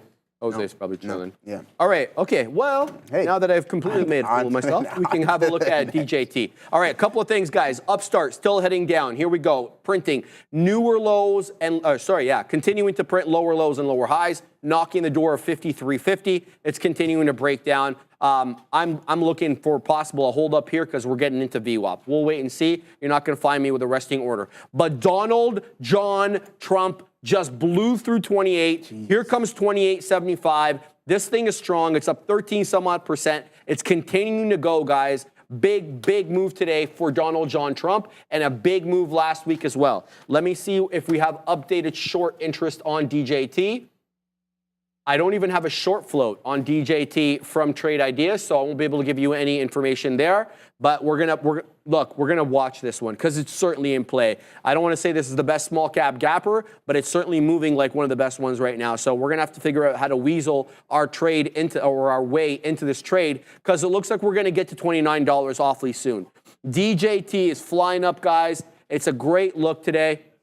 But before I send before I send it back to Joe. If you want to see what the big kahunas think about DJT, I know that Josh Brown was opining about this one, but get into that chat right now, ! The word join, space, $, and the ticker of your choice. It can be DJT, it can be MSFT, it can even be UPST. Get in there, vote for your favorite tickers every day. I love how people are talking about DJT over here. What are other people talking about? Sorry, guys, I know it was a biotech. I made a mistake. I'm sorry. Let's see what other people are talking about. M. Mason, PLTR, Big Nothing Burger today. Well, maybe you want to see what the Katina Man has to say about it. Get into that chat. Vote for PLTR. I'm sure Sean has very strong opinions about PLTR. So will Neil. Merrick, talking about UPST. I like that, Merrick. Get into the chat right now. Vote for Upstart. See what Danny Ives has to possibly say about UPST. I'll tell you exactly why it was upgraded. Couldn't find it this morning. How about this over here? The incredible Mr. Lib wants to talk about ARM. I wonder why. ARM's up over 6%. Get into that chat and vote for ARM, whatever the ticker of your choice is. There's the prompt right there. Make sure you enter it right. Otherwise, Streamlabs gets very upset, Joe. What are you looking at? Yeah, great stuff. I was going to say earlier, I mean, we were talking about Tom Lee and Dan Ives, and it's wrong of us to not mention Josh Brown because the guy is an absolute stud. So, yeah, Red Holtz is absolutely amazing. Guys, we have a good, thanks Top VIP for showing some love in the chat. Yeah, I'm a big Josh Brown guy, too. Yeah. He's a great guy. I like how he doesn't take sides. No, he doesn't. He is completely apolitical. Yeah, he doesn't care about whatever. He's just with the numbers. Where's the money at? Yeah, exactly. Where's the money at? He doesn't care. And he mentioned Toast. I remember he was talking about Toast not too long ago. So he liked them. But guys, thanks. Top VIP, man. Thanks for showing the love in the chat. We appreciate that a lot. And with that comes you're asking about Mobileye and what I think about that via options. I mean, I don't know too much about the company. It looks like it's been having a tough time here. I mean, it depends what you're looking to employ. I don't know if you want to own the asset or continue in this trend. But as of right now, we're continuing to trade in a range here. So just wait for the opportunity. Don't chase the price. Let the price come to you. And with that, you can sell some puts or sell some calls if you have the capital and you're looking to continue the trend on this. But whatever you're looking to employ, just be patient. Maybe collect some premium with some options on that, and because that's the beauty of it. You can allow price to come to you eventually. So if I'm looking to go long on that thing with the intention of being assigned on some shares, then I'm going to sell some puts on this asset. It's relatively cheap too, and like down over a lot. Whoa, when you zoom out. So this thing's been taking an absolute beating. So I don't know if you're going to want to go to the long side on this thing or just continue to the downside. But either way, you can sell some puts, or buy some puts and continue to the south side. Or if you want to think that these guys are going to reverse and change trend, then you can sell some puts and wait for price to come in to you guys. But other than that, good luck. Thanks, Top VIP, for showing us the love. We appreciate it a lot. And with that, we look at what stocks you're looking at. And I did, and that's what I'm looking at right now. I was talking about waiting on IBIT, waiting for a precise time for this asset to come to me, and it did exactly that. I just waited for IBIT to come in and then look like it was going to turn around. I didn't want to anticipate the turnaround. I waited for the asset to fail to make new lows and then continue to the top side. I mean, we have some resistance around 37.50. So if we can break that and continue, that'll be really nice. But maybe we come back and test VWAP here. But we're still up about 0.4% here. So we're looking good. The asset's really strong today. I mentioned before we're getting squeezed, so that can have some influence on why the price is trading higher above 60 or around 65,000. I don't have the direct price, but yeah, I'm long and I'm looking to join the trend, Sharif, and that's what we do. And what do you still in something? Oh, you're not in anything right now. So yeah, but you were buzzing on DJT. I was going to talk about it right now. Oh. Huge topping tail candle, Joe, into 29. Oh, big reversal of the candle there. Let me pull that up. Let me pull it up. We didn't really reverse too much now. The Katina man was nice enough to get me shorts for this one. We're going to shut him out. I don't want to use them quite yet. All right. DJT is a big boy mover. It's up nicely on the day. $29 exactly to the T. HOD, we're back into 28.5. That's an ugly, ugly topping tail candle, but I've seen this game before, baby. We put in a topping tail candle, albeit on the 5, and then we end up making newer highs. The bamboozlement is real fast and furious. Try to put the odds on your side by checking to see what the overall bias of the market is. We're still well above the 10 exponential on the day. We just printed the all-time high, and look at the subsequent candle after the topping tail, not immediately red. I'd like to see a little bit more before I want to use my shorts on this one. Maybe we've got room to 30. Who knows? This was a big boy squeeze through that 27. We just got $2 super quick as you like, on Donald John Trump. I also want to mention something else. Upstart took this one short to no end, but look where we're holding up. Surprise, surprise, surprise. Volume weighted average price. We yapped about this $53 level. Basically, when we were at 55, 56. Yap, Katina, man. And the thing is, too, there was price action support, not just VWAP. It wasn't support, excuse me, I misspoke. It was initially resistance. We rejected off 53 a couple of times over here, a few times, I should say, before we took it decisively on a closing basis at around 1050. Now we're right back there. The VWAP is there. We have initial price action resistance at 53. We know what happens to resistance. Once it gets broken, it flips to support, or so the textbooks say. We're going to start on that lesson in a hot minute, by the way. So those are the two ones that I'm really focused on right now. UPST on the back of that upgrade by Danny Ives and his boys over there at Wedbush, and Donald John Trump. Don't know why it's running, don't care. $29 HOD, looking for even another break into 30. Who knows what we get today on that name. RCAT is going. Coin long, the CONL, which is, I believe, I want to find out if it's double or triple levered or if it's even single. Let's find out over here. CONL is 2 times. So you're going to get 200%. Yeah, CONL, Katina, man, it's a nice one. It's like $27. Not a bad look. Decent volume on the day on CONL. This is what I'm looking at right here. Very directional. You heard Joe talk about IBIT. You know, Joe and I were kind of chuckling off camera, like, who's shorting? Like, why would you do that? Anyway, we're not going to get into a dissertation on that now, but yeah, you know how Joe and I feel about that.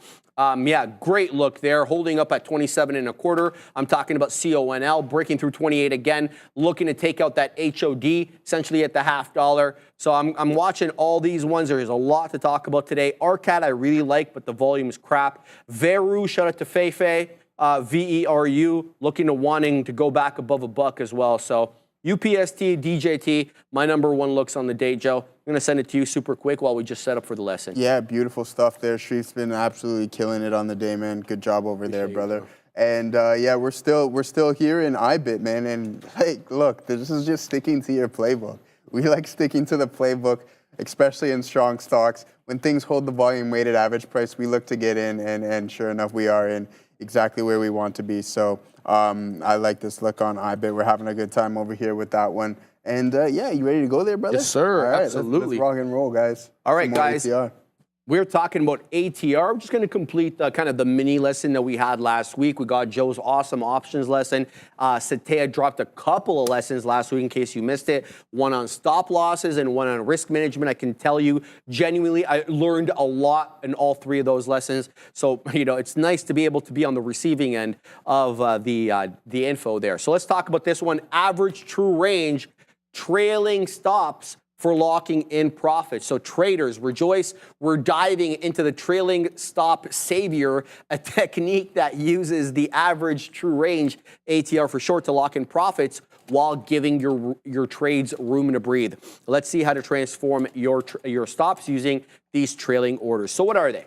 Let's just explain what trailing stops are. Trailing stops are for locking in profits, but setting them too tight can prematurely exit a winning trade. Conversely, a loose trailing stop might leave you vulnerable to sudden reversals and giving that money back, right? I didn't put it in the lesson over here, so I really want to explain it. Trailing stops are stop loss orders that move up or down with the price, if you're depending on whether you're long or short, to lock in profits. Example, I get long Apple $30. And I know it's not $30. I get long a stock $30. It moves to $30.50. I move up my stop from $29.90 into $30.20. I'm moving it up, as the price moves up, so that if the price comes down, I lock in some profits. I don't go all the way back to break even. That's really what trailing stops are. Some people use them, some people don't. It really depends on your trading style. So the problem with them is you set them too tight, you're out of the trade too early. You set them too loose, you give back too much money. So how do we get around that? ATR to the rescue. So ATR is basically your intraday volatility meter, which can be a good tool for your ATR, for your trailing stops, Here's how to use it for dynamic stop loss adjustments. One, let's use the formula. Combine your trailing stop with the ATR. Here's the basic idea. So you want to set an initial stop loss using the stop loss formula we talked about last week. As the price moves up in your favor, gradually trail your stop loss a certain distance behind the price.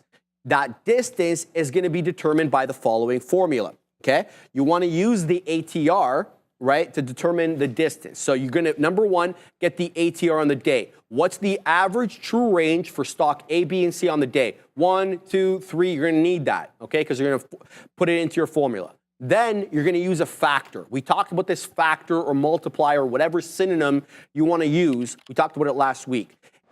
In this case, I'm going to submit to you, it's got to be smaller than the factor you used in last week for your stop loss as well as your profit takers. Why is that? It's because you don't want to give it that much room, right? And if you have to think about your risk to reward ratio, if you're looking at making $3 and you're risking 1, then obviously your multiplier's got to be a little bit tighter than you would use on your profit taker. So if I was using a multiplier of 2 for my profit taker, would it be sound to use a multiplier of 2 on my trailing stop? No, it wouldn't, because that's not going to fit within the risk to reward ratio formula that we all want to adhere to, right? Or most of us want to adhere to, at least 1 to 1. So here's what you're going to do, right? This is the example. So imagine you buy a stock at $30 and you set an initial stop loss at $28, right? Your ATR, let's just say for the sake of example, is 2 that day. So you choose a trailing factor of 5 rather than 1, 2, or 3 like we talked about last week. You're choosing 0.05, okay? Again, it's going to be incumbent upon you to figure out what factor works best. So it's going to be your ATR multiplied by your trailing factor, and then it's going to give you about 28, and then you're going to add it to 5, because what's 2 multiplied by, it's going to come to about 28 bucks. So your trailing stop's got to come in at around 28 bucks. There's the formula right there. Why does volatility matter though? So the beauty of ATR is its adaptability. If the market becomes more volatile, which is a higher ATR, your trailing stop automatically increases its buffer, protecting your profits during those downswings. Conversely, in a calmer market, the ATR will be a little bit lower, so the stop loss trails a bit more tightly. That's the beauty about using the ATR in the formula. So if you have a wider ATR that day, you're gonna have to give it a bit of a bigger buffer. If you have a tight or smaller ATR, like 1 or less, you're gonna have to basically give it a tighter buffer there. And what are the benefits of using your ATR trailing stops? You're locking in profits, right? You're locking in profits. As the price moves in your favor, the trailing stop ensures you capture a portion of those gains, and it also makes you volatility aware. The stop adjusts to the market conditions as they are that day, offering you greater protection during those volatile periods, and there's also a great degree of flexibility with using ATR to manage your trailing stops. You can control the trailing factor like we just talked about, 0.5, 0.25, 0.75, whatever works for your style and the tickers that you trade. This allows you to customize the balance between profit protection and giving your trade room to breathe. So, not going to belabor this whole thing, but just remember that ATR, it's not perfect. It's a historical measure, not a future outlook. So, by definition, it's looking at the past. And sometimes history rhymes. You know, it doesn't always repeat, but sometimes it rhymes, sometimes it doesn't. So you got to be ready for that. And the price can reverse course even with a trailing stop. So consider other technical indicators to use in your arsenal for confirmation before adjusting the set stop, Joe. I'm going to send it to you while I set up to pay some bills. Ooh, ad service time. So yeah, no, great stuff. Adam DeLuce and Kyle Burdett and I are just talking in there and just saying, hey, like, NVIDIA, like, no one wants to short this thing. No one's going to short this thing, and rightfully so, guys. We're still in IBIT here. We're starting to pull back a little bit, so we took the majority of our position off. And I mean, if we come back to our break even, then we're going to get stopped out. But hopefully we consolidate here a little bit, and then we decide to take another leg to the top side, forming somewhat of an ABCD here. But other than that, you ready for the thing? We're good to go there, brother. So off to Sharif. Imagine trading with someone else's capital instead of your own. That's what it means to be a funded trader at Trade the Pool. And this is how it works. You complete the evaluation program by meeting profit targets. Once you succeed, you trade the pool's capital, which gives you the ability to trade with up to $260,000 in buying power. The best part is you keep up to 80% of the profits while the firm takes all the risk. It's literally the ultimate way to trade, whether you're a beginner or a professional trader. So go on and check out tradethepool.com. I went over to their website and it looks quite promising. So scan that QR code on the bottom right of your screen or go into the description of this video for more information. Shout out to the good folks there at Trade the Pool, Joe. Trade the Pool, yeah. I mean, I think I might have to do one of those one day maybe and see what we get going on. Yes, sir. But I still don't think I know how to operate it, so I got to dig into Trade the Pool? Yeah. Yeah, we have to look. Well, they'll set you up too. Maybe, did you do it? On Trade the Pool? Yeah, not yet. no, Not okay, yet. yeah, Well, we got the prop firm right here. Yeah. Right? For everybody who doesn't have access. access, obviously, or may not be in Canada, because obviously real trading is excluding the United States, sadly. Hopefully that'll change in the future. I thought that was the one. Is it the one where you guys like pick a stock and see where it would end at the end of the day? No, that's a different one. Trade the Pool is legit a prop firm. Oh, okay. Yeah. What was that one, baby? And the one that we bet on? Stonks. Stonks. Yeah, all right. Bring that back. Bring back stonks.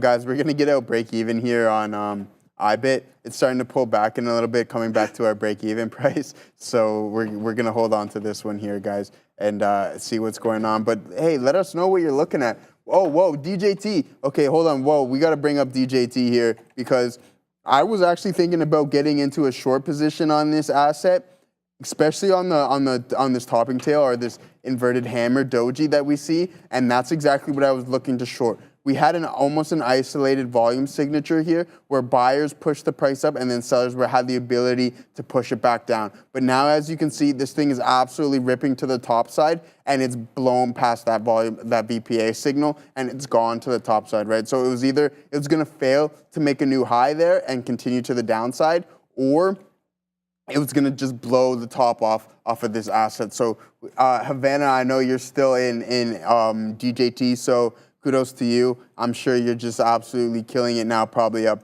130, 140%. So right on Havana. That's good stuff there. I don't know if I would, this isn't necessarily an asset that I would own for the long term. I mean, it's Mimi, which is great. And maybe if you want to look to join in on some volatility, that's an asset that I would look to get into for the short term. Absolutely, guys. So hey, so just throw in the chat what you guys want, some options questions, anything like that, because we will be talking options all week. SoFi $10, and are you in it? Come on, man, he says. Come on, $9.50. Come on, he says. What a question to ask. I should have knew he was in at $9.50. So we'll pull up SoFi here on for Katina Man here and see what SoFi, because I heard a couple people talking about it here in the chat, and the thing is absolutely on a run. It's buzzing. I don't know the specific news on this thing. Stock is soaring thanks to a $2 billion pact with forced investment barons. So so there you go. They're getting some capital in there, some venture capitalists on this asset here. So this thing is gapped up. It's gap and gone, and it's up about what 10.5% on the session. So absolutely good look. 950 Cantina Man's in from, so he's absolutely killing it over there. And I know there's a couple other people in the chat who are in SoFi as well too. So good luck, guys. Hey, just let us know what you're looking at. Oh yeah. So let us know. Yeah, send me some options questions. I feel like talking some options today. Hey. So guys, send those in the chat. Let me know, Adam DeLuce, do you prefer to build an options play before or after earnings, since we will be entering an earnings cycle soon? Yeah, that's a really great question, brother. And I'm actually going to wait, depending on what I'm looking at.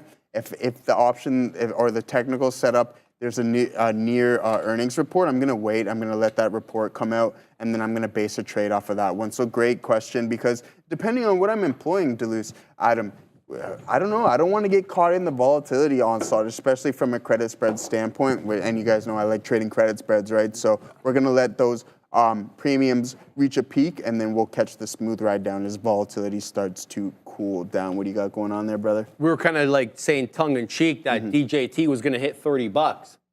Jeez. It may not be tongue-in-cheek at all. 29.48, Joe. You know, we're moving up here. There is not one red candle on my 5-minute chart since 12:10. That's the better part of 40 minutes over here. The one that we're forming right now has got 4 more minutes left to close, so it could absolutely be the one that breaches 3-0 on the day. So DJT, very strong. I'm unsure how to trade this, based on how it's, the price action is right now. Like, my first inclination is to want to get something in off the 10 moving average, right? That's how I trade, 28.50. Well, that would have been a nice idea at 12.15, because that was the last time it touched the 10 moving average. Very strong name today. If the 10 moving average, at 28.50 doesn't hold up on a dip trade, I'm very interested at 27.50. And then I'm interested at 27, given how much time it's spent at 27 as a level of resistance. So I don't have a move here on DJT other than just to punch in at highs, punch and pray, and that ain't the move. So good look right now. Donald John Trump, it's got to set up a little bit differently for me to weasel into this trade. Upstart, what a holdup at VWAP. Double bottom, 2-candle double bottom at 12.30 and 12.35. Holds up exactly at the volume weighted average price right around 53 bucks, which is beautiful because it shadows the whole dollar level. Now we're breaking through 54 and a quarter. The OB, he is the one. Canob just asked me. He's like, "Do you cover your short?" I'm like, "Yeah." He's like, "Where'd you cover it?" At VWAP. I'm like, "No, a little bit above that." And he's like, "Good trade." The dude sees it as well. Right? Look at this bounce up off VWAP. We're about to hit 54.50 over here if we can blow a little bit above the third of a dollar. So UPST, what a nice hold up at the volume weighted average price. I didn't execute on this one. That's a mistake on me. I'll look to do a little bit better next time. What I do see is what could be a 54 and a third to 54 and a half little base over here that could act as momentary or local resistance. Why do I see that? Well, look at this kind of consolidation area that we had here between 1140 to when we gave up the ghost at 1210.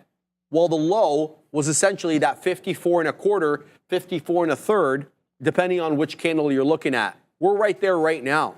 So let's see if we can breach this area over here and work our way back above 55. And then we're talking about breaching these days high, which is essentially, for all intents and purposes, 56, despite the fact that we weaseled up into that 8 penny area.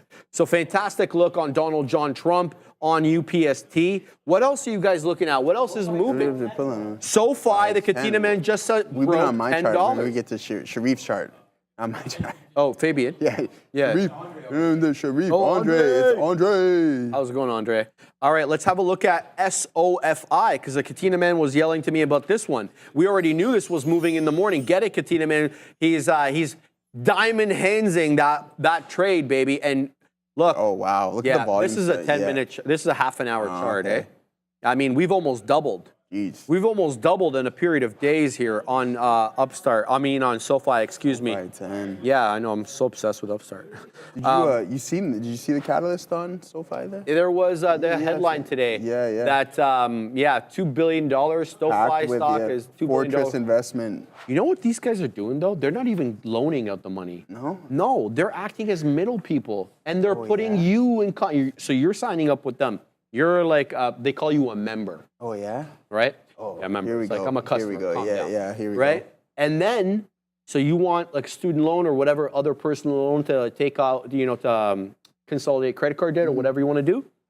They throw you over to some other person who ends up loaning you the money. They just make their cut. It's easy breezy for them. Okay, all right. Yeah, like so a market I didn't know maker, that they These did guys that. are just making markets, just getting there. Because I was literally reading about them today, and it was like, yeah, they were making deals with other third-party lenders and this and that and the other. Hey. So good luck for SoFi. I mean, who can complain? Forget about third-party lenders and the like. The price action is what it is, Joe. Let's have a look at the 5-minute over here. See if we can work into this trade, Andre, over here on SOFI. So good hold up at VWAP initially. The initial VWAP touch, though, right at that 930. You're going to have to kind of make allowances for that it breaches VWAP there, because this is the most liquid time of the day, that opening print. So you're going to zig and zag as those orders that were set in the pre-market execute. But for the most part, man, it's been higher lows and higher highs. Obviously, $10 is a big level. So let's put some respect on that $10 level name, because it could be a nice mean reversion trade from there. I'm going to load up SoFi on a trading screen. Let's have a look at this one, Joe. Yeah, beautiful. Yeah, guys, I don't think we've talked about it too much over here during today's session, but the overall markets, and I mean, we're still up about 0.75% here, starting to pull in towards VWAP, and that's totally fine. The market's strong, right? So, I mean, if this pullback, if we can hold VWAP here on the Qs, maybe we can get a continuation trend here. I mean, we made some lows. Out of this opening drive, we kind of broke the 5-minute range there to the downside. So let's see if we can hold on to this trend. Let's see if the Qs can hold VWAP here and then maybe make a second leg to the top side. And I mentioned this before, the Qs are slightly lagging the SPY. They're not making all-time highs like the SPY, right? And some big tech can be dragging it back a little bit, kind of like Microsoft down about 10% off its all-time highs. NVIDIA, I mean, is making all-time highs, but there's some other players here that are just kind of chopping around at the time. And I mean, rightfully so. They've been on absolute tears to the top side. So sometimes the market just needs to breathe before it takes another leg up, guys. So yeah, keep throwing your options questions in the chat. Let us know, Kyle Burdett with a super chat. Thank you. I took a daily round at bottom breakout from March dip. there you go. There you go. Kyle, baby. Yeah, so there you go, man. Congratulations on that. He's in SoFi, so good work on that, guys. But overall, the overall market's starting to pull back a bit. Still up just under about 1%, 0.75% there. So that's a good look. I mean, the market's overall trending. You're not getting those stellar moves, right? A little bit low volume on the session, and that's okay because we're reaching the midday, the halfway point of this. But I'm looking for this market to continue higher, especially with earnings coming up in the near future. I mean, can they disappoint? Absolutely. But I'll tell you one thing. I'm not going to bet against, Diamond Hands. Am I late to the show on that? Yeah, I am. Sorry. Oh, yeah, you got hit. Yeah, I'm just a little bit behind there. But anyways, guys, I mean, we got the big boys reporting in the next couple of weeks as well, too. So once they report, this market can either continue and consolidate a little bit, chop around a little bit, and then wait for some more reports to come out and maybe take a little bit longer to continue the all-time high breaks. But I don't think that's going to be the case. I think that these reports are going to be perceived fairly well and that we continue to the top side. Absolutely. Sharif, what do you got there, brother? All right. Just responding to my old man. Yeah. Did you read out the big spy? Yeah, I read out that. Yeah, I didn't finish the bottom Shout part. out to him. Yeah. All right, big spy. Look, I'm still looking at DJT here because people were yelling DJT short, and you guys may have something, but there's a lot of zig and zag south of 29 here. I'm keeping my eye on the 5-minute. It's still well above the 10 exponential moving average, which on my 5-minute chart's around $28.60. So we're about 30 some odd pennies ahead of that because we're printing mid-90s, and there we go right back into 29. So a bit of a tug of war happening between buyers and sellers at this level. A lot of candles of indecisions with bigger wicks and smaller bodies. That's when you kind of have market equilibrium, even if it is a fleeting moment in time. We're going to watch, see exactly how this one resolves, and whichever way it does, we're ready both ways because we've got shorts and we can obviously take the long on this one. So DJT certainly in play, well above the 10 exponential, putting in a red candle, a 2 red candle formation right now on the 5. And I got to tell you, the red candle formation looks awfully bullish. 2 reasons. One, the second red candle is forming a hammer candle. Number 2, it's well above the 10 exponential. It didn't touch the 10 exponential. Now we're going to watch this candle over here on the 5-minute. Can it make a new high? So a new 5-minute candle will make a new high. Or is this one going to follow in the footsteps of its predecessor and make another lower high and another lower low? Maybe this one gets into that 28 and 2/3 where we're waiting for it here at the 10 exponential. So right now it's a 3-candle red pullback after 1, 2, 3, 4, 5, 6, 7, 8 green candles in a row on the 5. I'm going to pack our patience here with Donald John Trump. It's in play. Certainly, it's just let's get it the right way. Let's do this the right way. So good look there for DJT. And I got to tell you, Upstart gave you guys at least a momentary rejection at that 54 1/4, 54 1/3. You got something like 53.80s. But I still don't want to be standing in front of this bad boy. It's done the retracement off the high. It's bounced off VWAP. If we can take out 55, like this 55 shelf here, then we're certainly going to, or not certainly, I should never say that. It puts the odds a lot more likely that we touch 56 again, maybe even challenge that high a day break with a new high a day. So Upstart in play. It's not setting up the way that I want. It's going to either have to reject this 54.50 or take 55 on a decisive basis. I'd like to take it either way. We'll have to wait and see how this one ends up panning out. But Upstart, it's in play. What else is going on over here? Yeah, let's look at some other stuff, man. Let's go back to some of the large caps over here. So weekday for the Zon, Amazon, it's been a symphony of short the pops, take your pick, whether you short off the 10 or this breach of the 20 over here into 188. 188.60, excuse me.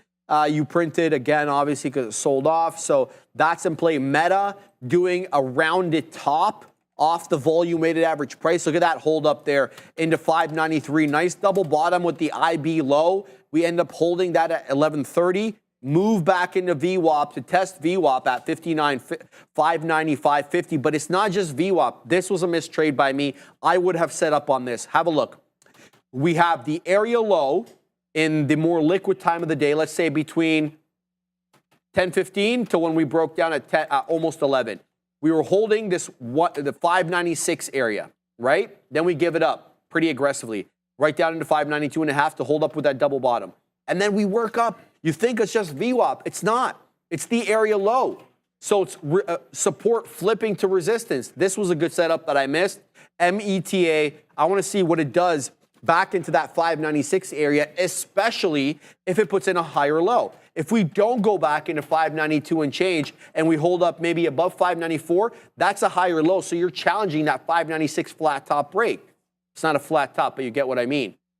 So this is an interesting look here on META. It's a dang rocket ship, bro. It breached 600 again on the day. It's going to be an elusive target. I mean, 600 is a big deal, so it may take a few attempts. I know we breached it last week, but not on a closing or decisive basis. We got another quick glance at it today. It's a matter of time, man, till Meta takes 600 on a closing basis, so we'll keep an eye on that. Goggles working its way above the volume-weighted average price in a nice symphony of higher highs and higher lows. I know you were looking at this. Goggles. I wore those for a hot minute 2 weeks ago. I've seen that, yeah. Jokes. Goggles. Google's breaking through 165. There we go. It just took VWAP as well.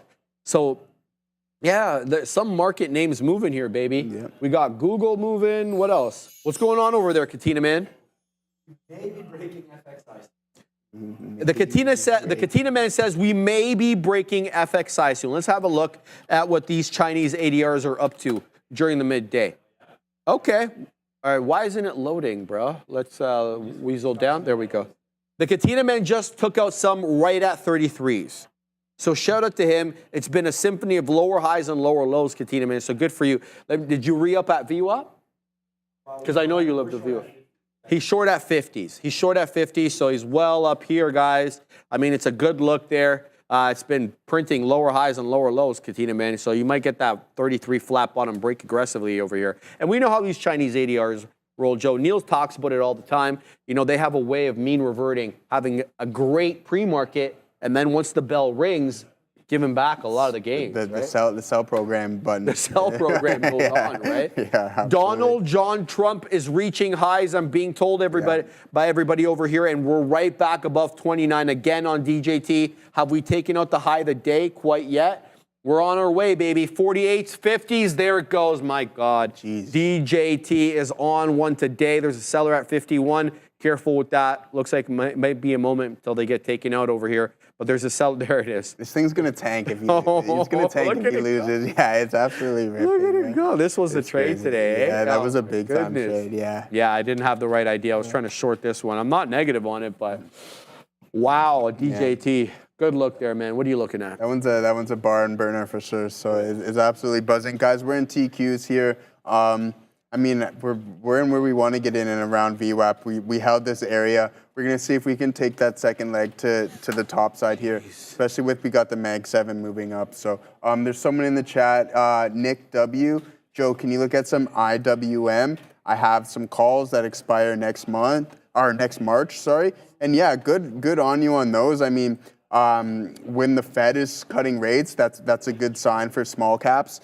So if you're looking to continue, the more the Fed cuts, I think the better look on these small caps are going to be. I mean, and you have absolutely some time on your contracts. Don't let theta chew you up too much, especially if the trade's not working. I mean, I used to sell a lot of condors on this asset, but man, sometimes it's tough. So I'm just telling you how it is from it being a volatile asset.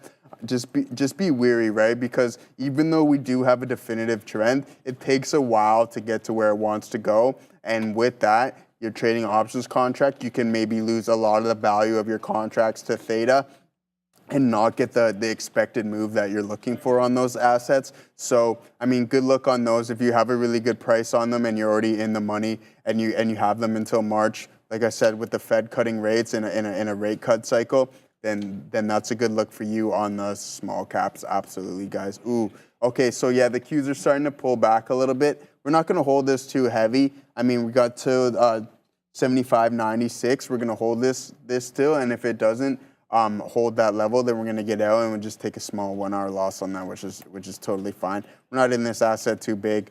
I mean, I'm looking for a continuation, another leg to the top side, but I don't love the price action here, even though we held this 75.30 39 level. I just don't like how we're kind of curling over a little bit here, and we're failing to push up some new highs, and etc. So we'll wait. I'm not overly confident in the setup, but that's okay because we had 2 really nice trades on IBIT and AMD. So we'll hold on to this asset for a little bit.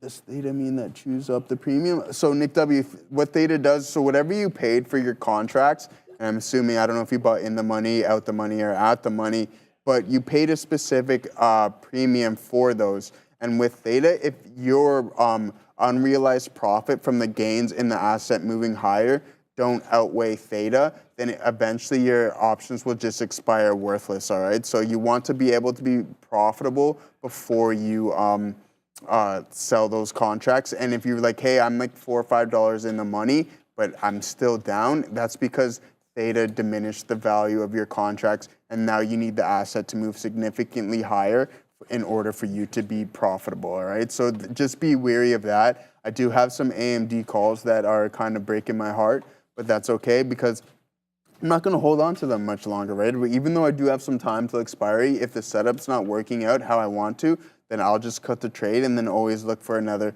possibility to get in. I know Sharif and Adara were talking about CrowdStrike, and I really like CrowdStrike. Even though it's down a little bit today, it's down about just about 3%, I think. Yeah, just under 3%. But I'm looking to play some gap fill here on CrowdStrike, and reasonably so. This thing should be pulling back.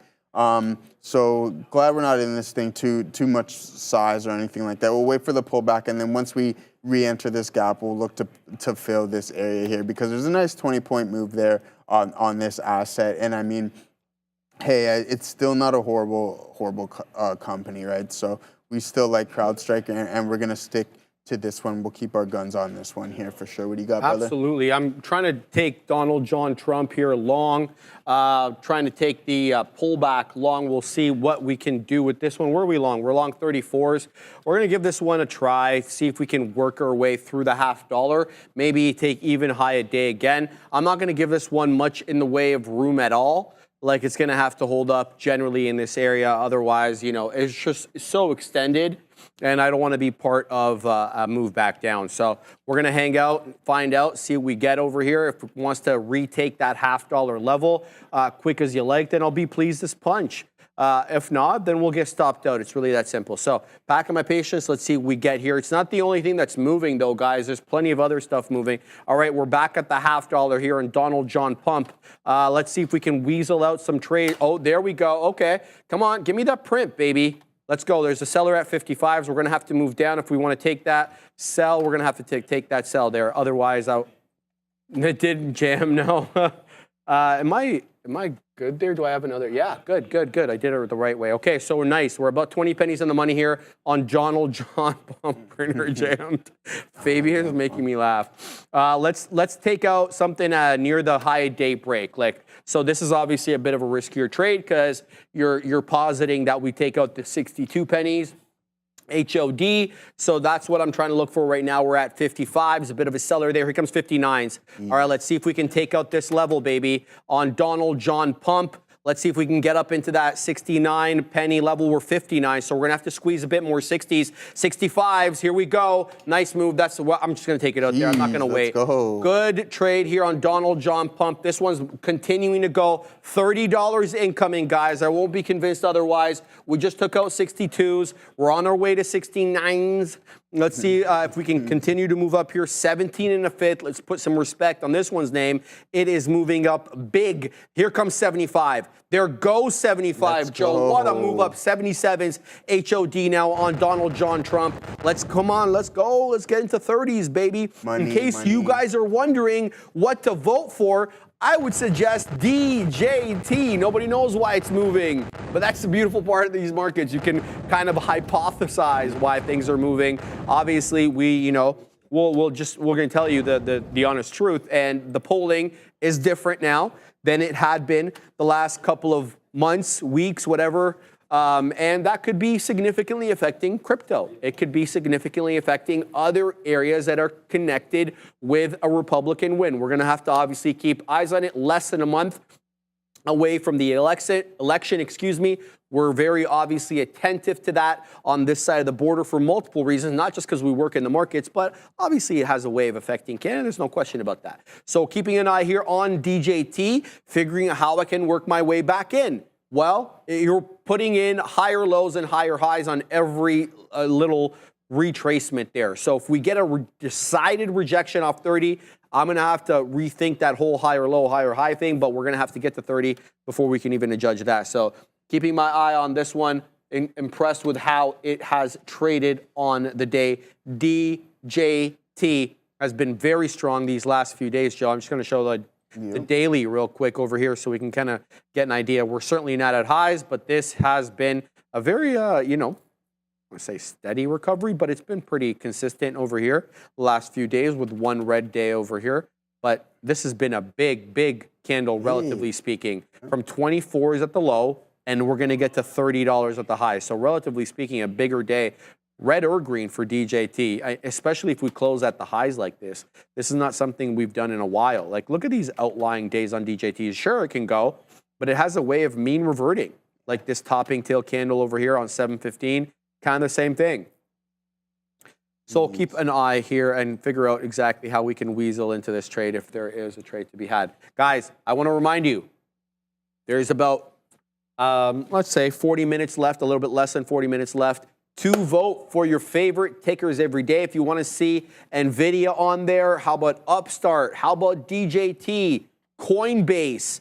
There's umpteen amount of names that are running. Get into that chat right now. Exclamation point, the word join. Space, make sure to hit that space between join and the $sign, then the ticker of your choice. If you do not enter it correctly, Streamlabs will not register your vote, but only the top 5 tickers make it on, guys. So influence some of your friends in the chat to vote your way. Yeah, that's great stuff. I know the Katina man's still in FXI. He's killing the short here right now, so he's killing that one. Nick W asked in the chat, what do I think about VKTX?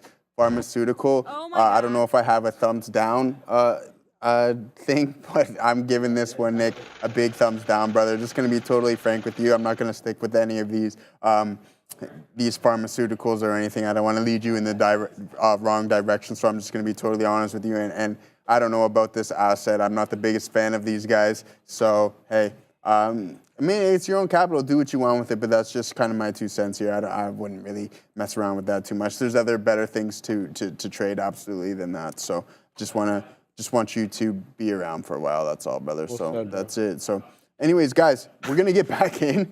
We're gonna get back in here on TQQs. We're holding VWAP. We're getting a little bit better of an entry, and then it instantly works. That's exactly what I want to see here, right? So. We're in this asset. We have this hammer here on the 1 minute, just right at VWAP, exactly what I want to see. So if we continue to the top side, absolutely going to love it. You're still crawling higher there in DJT. Going, I can tell it's still going. So Sharif's buzzing, the guys are buzzing. So they're having a good time with DJT over there, and I think everybody is having a good time because the thing has been absolutely dominant today. So we'll just touch on DJT a little bit. It can't stop and it won't stop. Up almost 18%, about 17.5% today on the session. Up $4, $4.5. So this thing has absolutely been an absolute monster throughout the whole session. And yeah, I mean, who knows what this thing can do for the next 3 weeks, right? Leading up into the election. And, and if he wins, I don't. If I have a rocket ship stream deck, rocket ship, apes. Yeah, you know what I mean. So I'm thinking that's kind of where the direction of this thing is headed, especially if he wins. What do you think, brother? You know what I'm thinking? DJT is like one of these like initial stocks where you can actually invest in a person.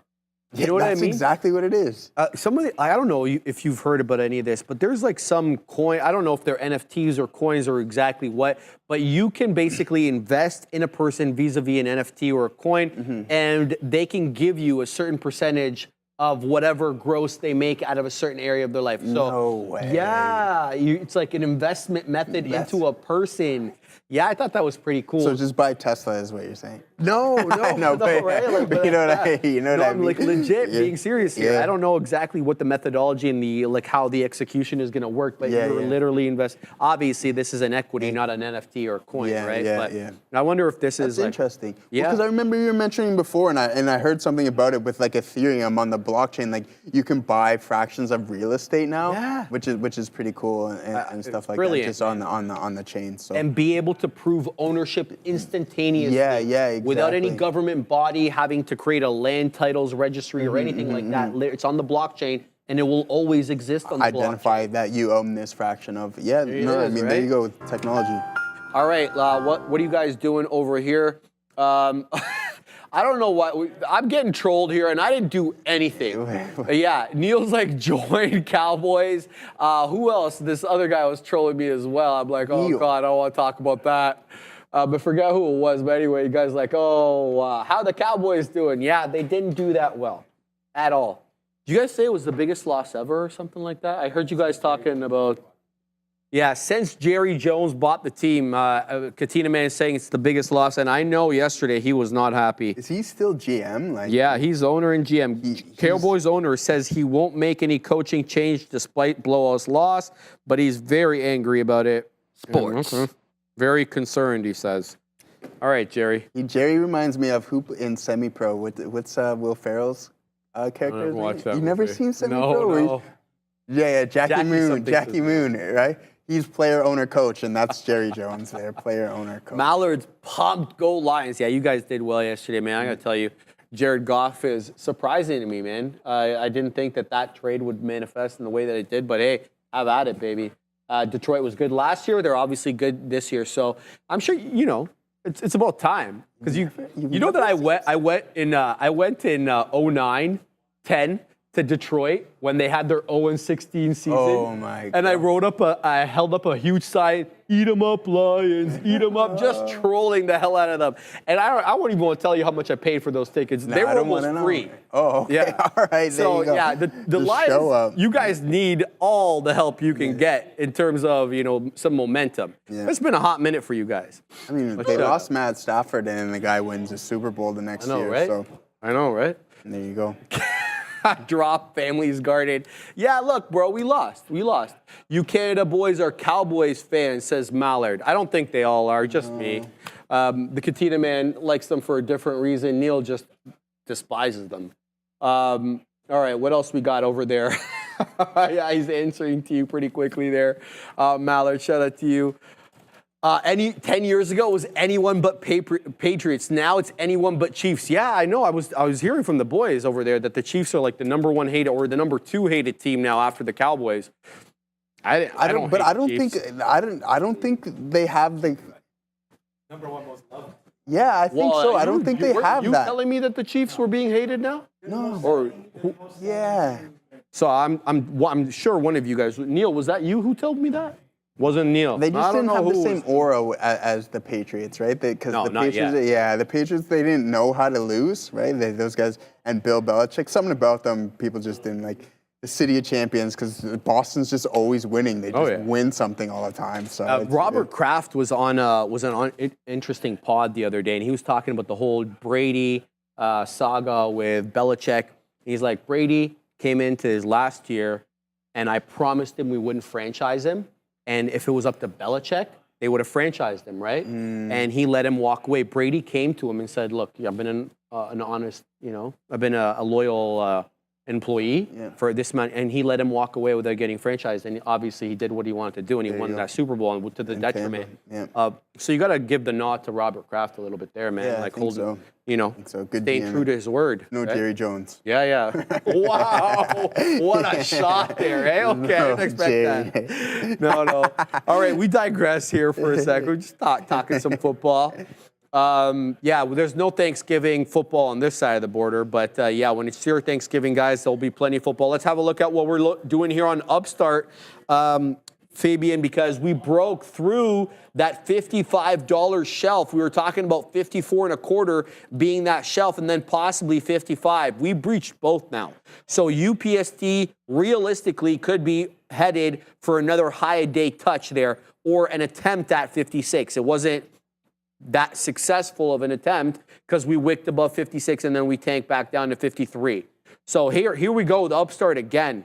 Let's see if this one can get going. Obviously, as we get more into the afternoon, liquidity starts picking up again, and you can see we're already having some outsized candles take us above the average height per volume candle there, if you want to use that metric. So good look, UPST on the way up. Donald John Trump hasn't quite worked into 30 yet, but you'll see the strength is still there. How do I know that? Well, because it hasn't even touched the 10 yet.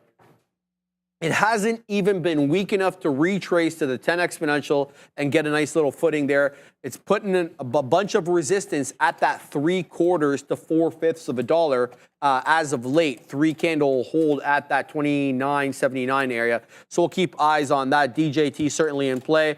I'm not going to jump into it quick just yet. I don't know, man. These markets are kind of flat on the day right now. Not these markets, but this price action on some of the Mag 7. Very zig and zaggy. We're trying to hold 20,600 here on the future. But as I look at some of the charts on these Mag 7s, very subdued and very kind of calm, at least during the midday there. Nothing really moving these bad boys. So I'm not going to jump into anything and then try to play ranges when that's not really my gimmick. Joe, what are you looking at, my man? Nothing, brother. I'm just looking at some. I'm with you on the DJT, right? Because we just want to follow things that are trending. But I just want to mention my TQQs. We went 0 for on this one, so 0 for 2 on this one here. So I'm not going to mess around with it anymore. We still have our other 2 trades, so that's it. I'm not going to fight this. If it doesn't want to move to the top side, it doesn't want to move. So. Almog Mazer, hey brother, never understood options and wondered what are the benefits over stocks, futures, commodities, Forex trading, traditional trading. Yeah, that's a great question.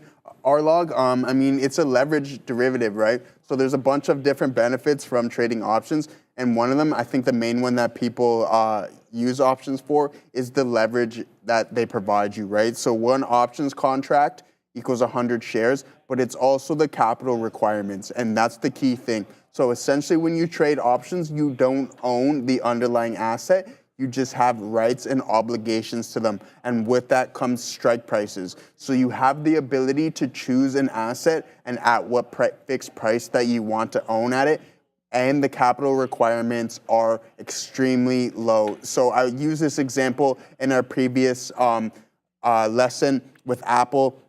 When it was trading around $227, 100 shares of Apple cost about $22,700 at that price, but you can buy the rights to Apple at $227 or whatever number for 10% of that, so $2,700 for the rights of Apple that with a contract that expire a year out. So there is with that, there is obviously a catch. You can't just be like, hey, I get to own Apple at 10% of what the actual equity cost, but those contracts eventually expire. But again, you're giving yourself a year out in time that allows Apple to appreciate, and that's why people trade them, right? So you can own the rights and you have rights and there's obligations to assets at fixed prices, and the capital requirements is really what really attracts people to options. And also, just the diverse way you can trade options. You don't always have to be directionally biased with options. You can do cool configurations with them, and those are part of the lessons that we talked about: credit spreads, iron condors, market neutral strategies. So they're a little bit more diverse than flat out equities, opposed to just going long and buying short. There's ways that you can manipulate the contracts where you can have market neutral strategies or use bearish vehicles in a bullish way, and vice versa. You can use bullish vehicles in a bearish way. So I missed your name there. Almog, hopefully that answered your question there, brother. You see Almog in the chat? Or? Oh yeah, he's an OG in the chat. So there, yeah. So Almog, Mazor, that's one thing that we use for options. And go back to our previous lessons, right? We had a couple beginner strategies. We learned about credit spreads and all that type of fun stuff. Brother, what do you got going on? I'm looking at NVIDIA, Joe, because it just broke up through the top there, guys. 138.50. Here comes 138.75. It's not a big, huge break, but this was the level that I was looking at there. This 138.62, and we're taking it out now. So nice move up, incrementally higher lows, not necessarily a higher high kind of pattern, with this one, though, being the outlier. Let's see if it closes that way. We don't want a quick wick and then wham, bam, thank you, NVIDIA. We are at the highest point we've been on all day at the 75 penny area since 10:55. That's the last time we were above this level. But as you can see, it's putting in a bit of a topping tail. It's not really decisively closing up there. We'll keep an eye out to see if we continue to put up this pattern, which is higher lows and higher highs with this kind of rounding pattern above the volume weighted average price. But that's not the look. That's not the candle you want to see close right there. That ain't it. You don't want to see an inverse hammer candle or a topping tail. You want to see it close near the highs and have continuity there. So interesting look. I feel like I'm grasping at straws trying to trade some of these Mag 7s. The best one to me was this NVIDIA break, but I also have a bit of an eye on Meta. Reason is because we weaseled into VWAP before, and we're breaking actually VWAP on most occasions, getting really into that 596.25.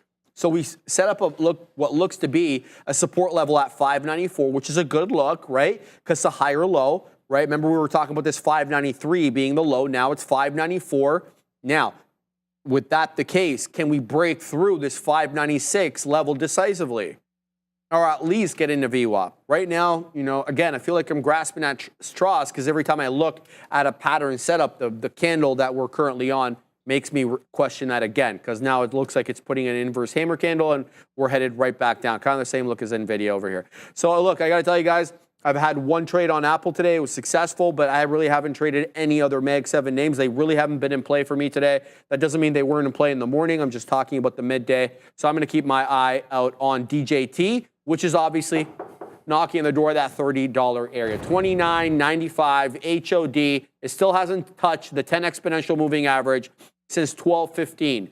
We're going on well over an hour and 45 minutes now of no 10 exponential retracements on the 5-minute on Donald John Trump, 18.25% in the clear. But look what Upstart's doing now. So got into that 55. Now it's putting in a 3-candle holdup at this 55, 55.25, an area. Don't forget that we earmarked. We earmarked it because the top end of a consolidation area here. That being from 1140 till when we gave up the ghost at 1210.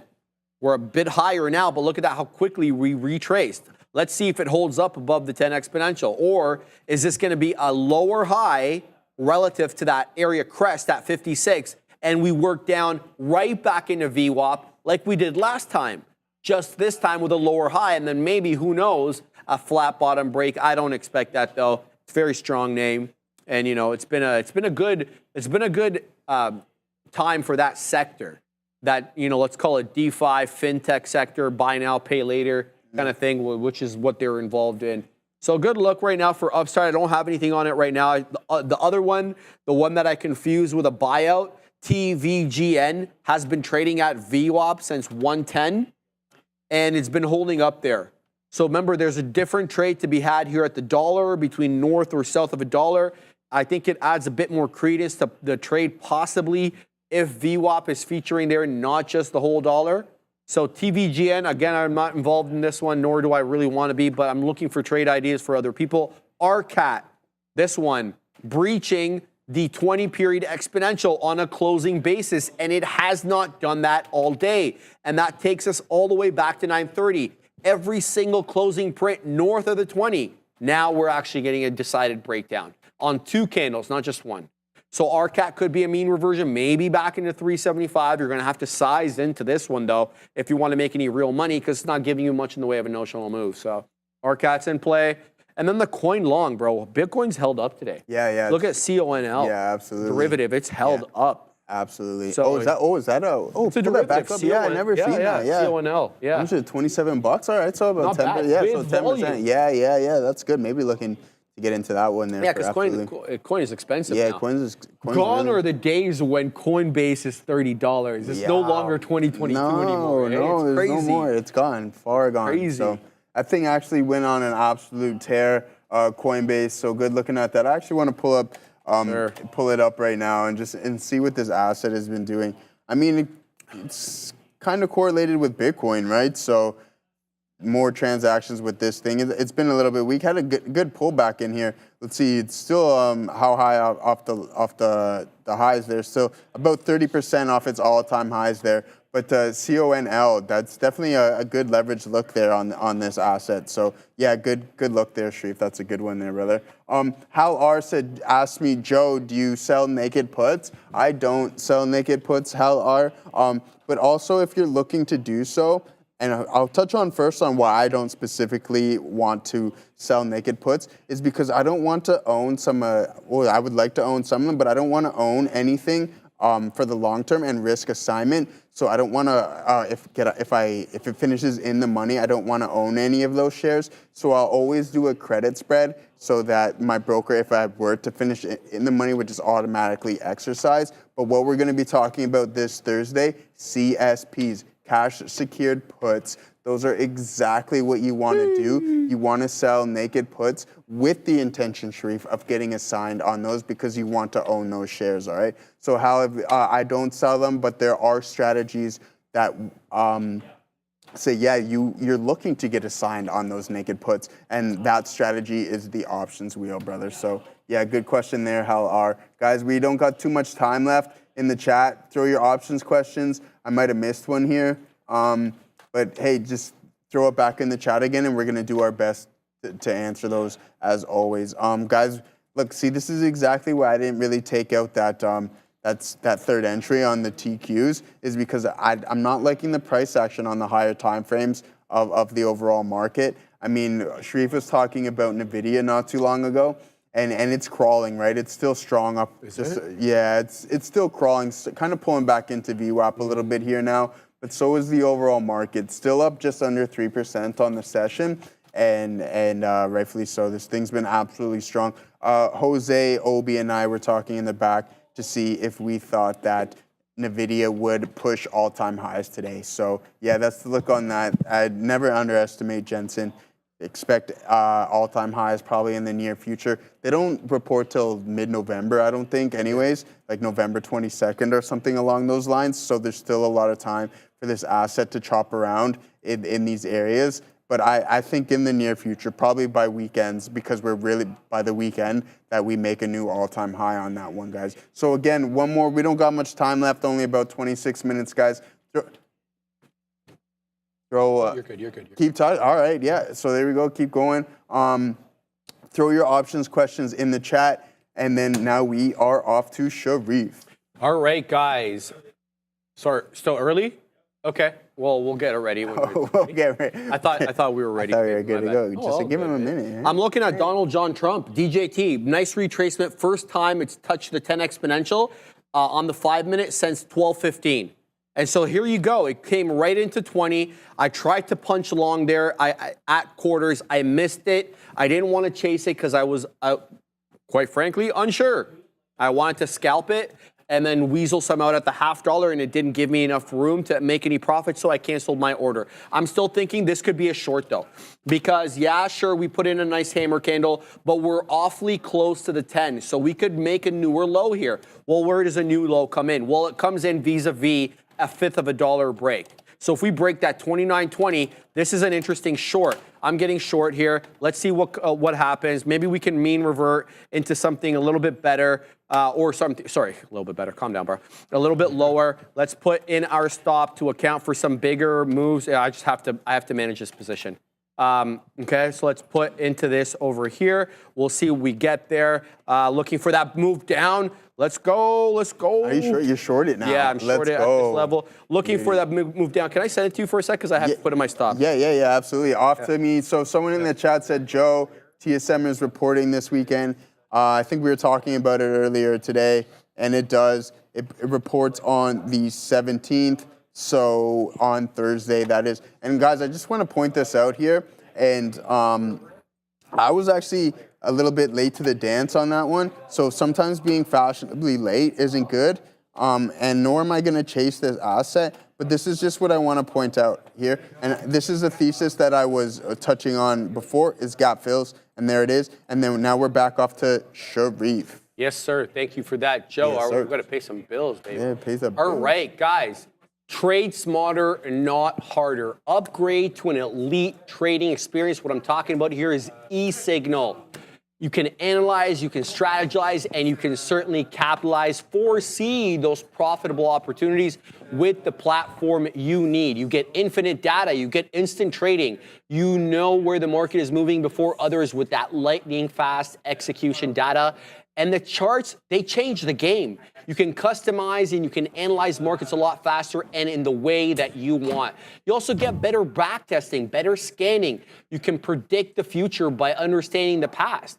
Reliable real-time data is their thing. You get up to the second market info from hundreds of global markets. Literally everything you need all in one place. Don't miss a beat. Execute your best trades now. If you're ready to elevate your trading, scan that QR code in the bottom right of your screen or click the link in the description for more information. Oh, baby, we're pointing here on Mr. Donald John Trump, and this time to the downside. I'm looking at covering at 29s. If we can weasel in a little bit more, I know we're printing mid-teens, short 37s, wet my beak already on some profits. I'm looking here for where we could find some support while the previous candle low is 16s. We are there. So this is the candle I'm talking about, the 5-minute candle. The previous area low is 16. If we can breach 16, it's an educated guess, but I think we weasel down into 29s. But as you can see, someone's buying up a storm at 17s. Don't know why, don't care. But I have to account for it because it's going to move back up here, it looks like. So DJT, zigging and zagging. I don't want this one to go against me. We're short 37s. So it's going to have to maintain this positions below 40s. Otherwise, I want zero smoke trying to take this one short. And if it stops me out, fine. I'll get right back in if the short is the right move. But right now, we're moving back up. And if I get any print above 40, I'm not giving any room. Now we're break even on my level. So if we don't continue to move down here and we touch 40s, I'm gonzino on this trade. Wet my beak on some profits, but definitely looking for a bigger move down. Now we may not get it. There's just too much strength in Donald John Trump, and I had to flatten out their break even. All right, so we'll look to do a little bit better. Maybe we can take it long this time. I'm just setting up my chart. Sorry about that. Yeah, and there we go. So we got two bottoming tail candles now on DJT. So this might be the long we were looking for. All right, so here's a look. This is what I'm seeing. And this is why I was yelling about this candle being the area low 16. Look at the bamboozlement. This candle, area low 14. So if you were a schmuck like me, trying to base it off the end of the candle low, the previous candle low, well, the algo just kind of, nice little trick there, buddy. I gotcha. I know what you're up to there. So look, if we hold up in this position with these two bottoming tail candles, and then we get another subsequent 5-minute candle, make a new high and close that way, I think we take out 30s. But you're not going to catch me trying to guess with this one. Going to catch me trying to guess with this one because this is kind of bamboozlement central right here. I thought we were at least going to dip into the 20 or maybe the $29 area. But anyway, DJT, good luck. Zigging and zagging right now. Likely going to touch 30 again. Maybe I should get long here, man. Ooh. We think about this. That's a good though. You took that break-even stop. Yeah. I mean, man, it's so extended, but you don't want to fight the trend. Who knows what this thing can do, man? I could. Yeah, this one's it's a bit of a tougher one. Yeah. And here's the thing. Do you remember Arun? I'm gonna show you. The guy who used to do the futures all the time. No, I don't. Yeah. know. So he would always have this saying that he never wanted to get shorts, pay for shorts, because he kind of felt obliged to use them. And I always thought that was a little bit of a what are you talking about? Yeah, what are you bro? talking about? What do you mean obliged? Nobody's obliging you to anything. But sometimes when you have free reign to use them, you use them a bit more haphazardly. Yeah, I think so. It's like, well, you got 1,000. Yeah, you got you know what I mean? Oh, I got 1,000 of these. Yeah. I'm serious. I got right? 1,000 of these bad boys. Fire them up here. Yeah. So I think he might have been onto something. I don't know. I'm just spitballing here, guys. Now let's see what some people are chatting about there. Zion Lala. Wet my beak, you have the best slang for everything. You just hearing that for the first time now, Zion? Come on, man. You're one of the chat OGs. I've been saying this for a hot minute. Rob EV, I see hammer candles on DJT 5-minute. You are absolutely right, Rob. I just finished saying the exact same thing. Shout out to you. Good call there. Almog, are you using fibs? Finabachis? I know about those Finabachis. They taste fantastic.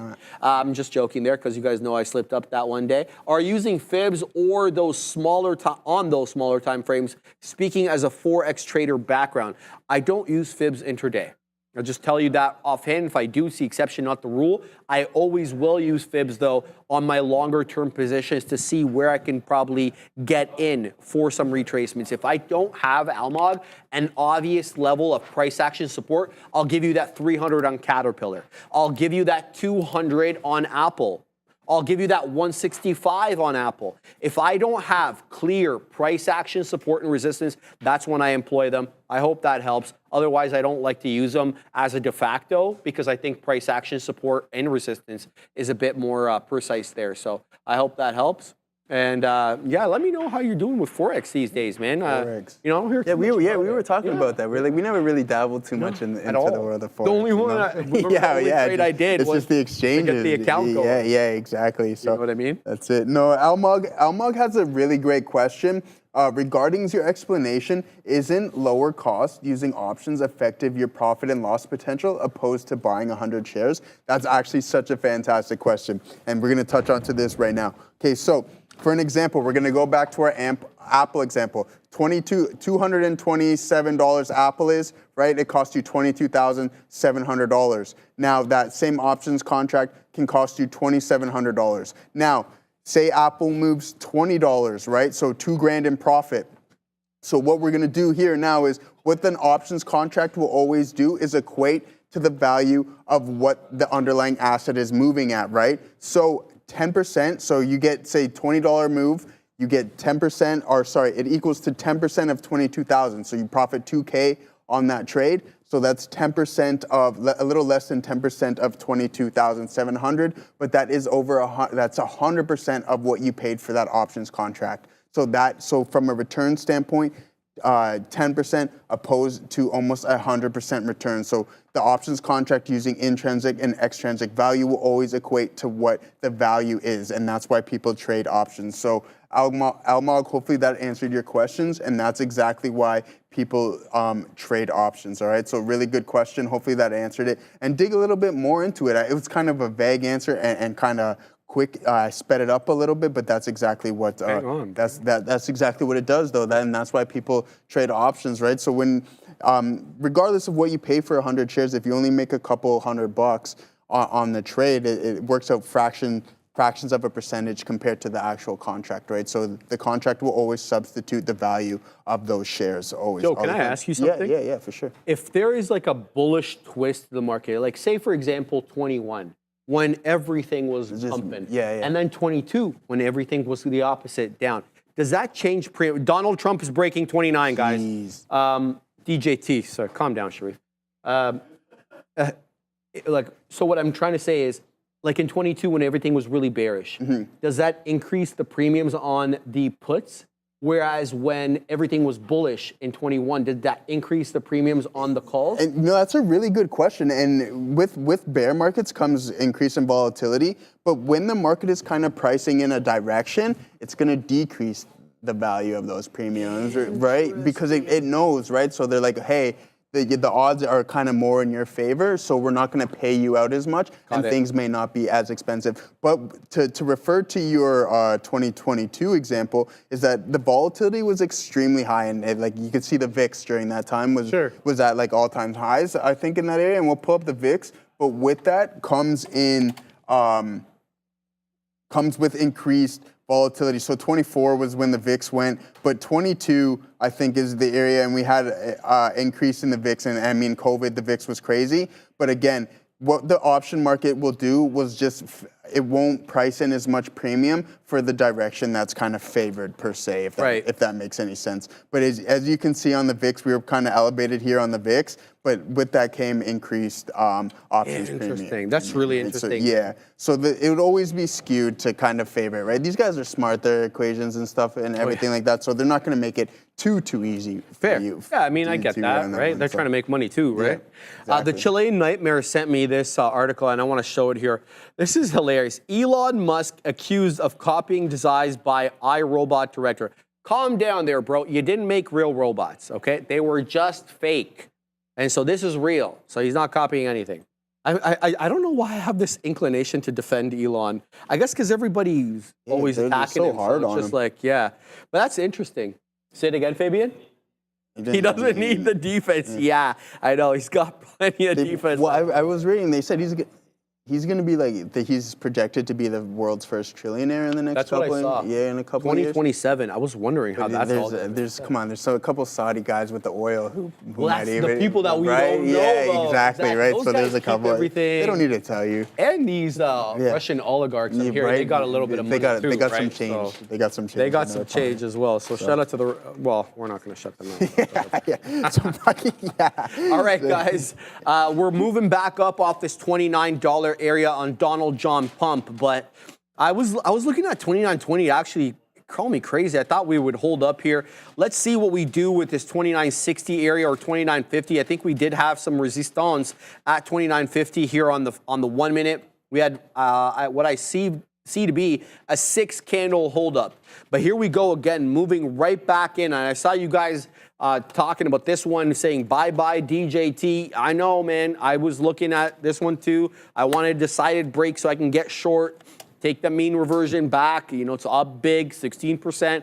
Was up higher at the highs, obviously. We'll see. I don't have a problem with this one taking it either way, long or short. But it's got to give me a clear indication of how it wants to set up. And right now, I got to tell you, you know, if you get short here, you're going to have to give it to 50. So you're going to have to risk 20 pennies, right? Because anything from here to 50s, you're just guessing.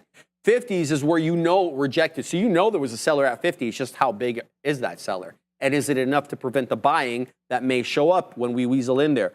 So good luck, DJT. I keep looking at this over and over because it is in play. Giving you volume, it's giving you action, it's giving you everything you need to get. Just not sure about this one. Too many Trump fans of the short.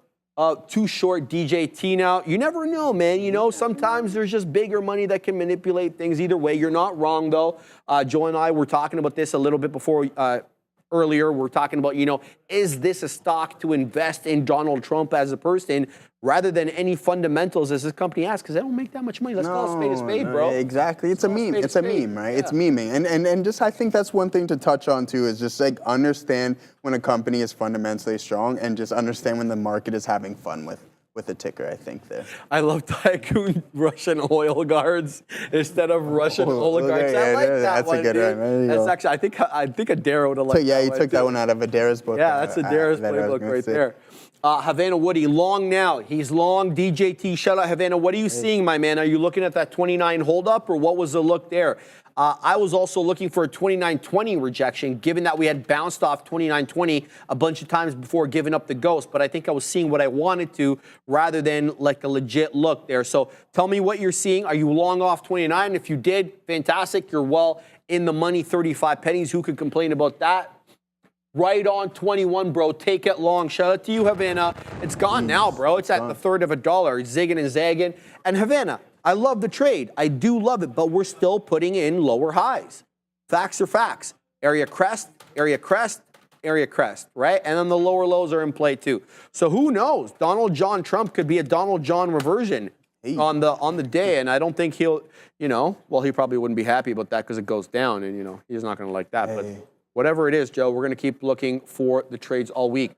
Absolutely. What are you guys looking at over here?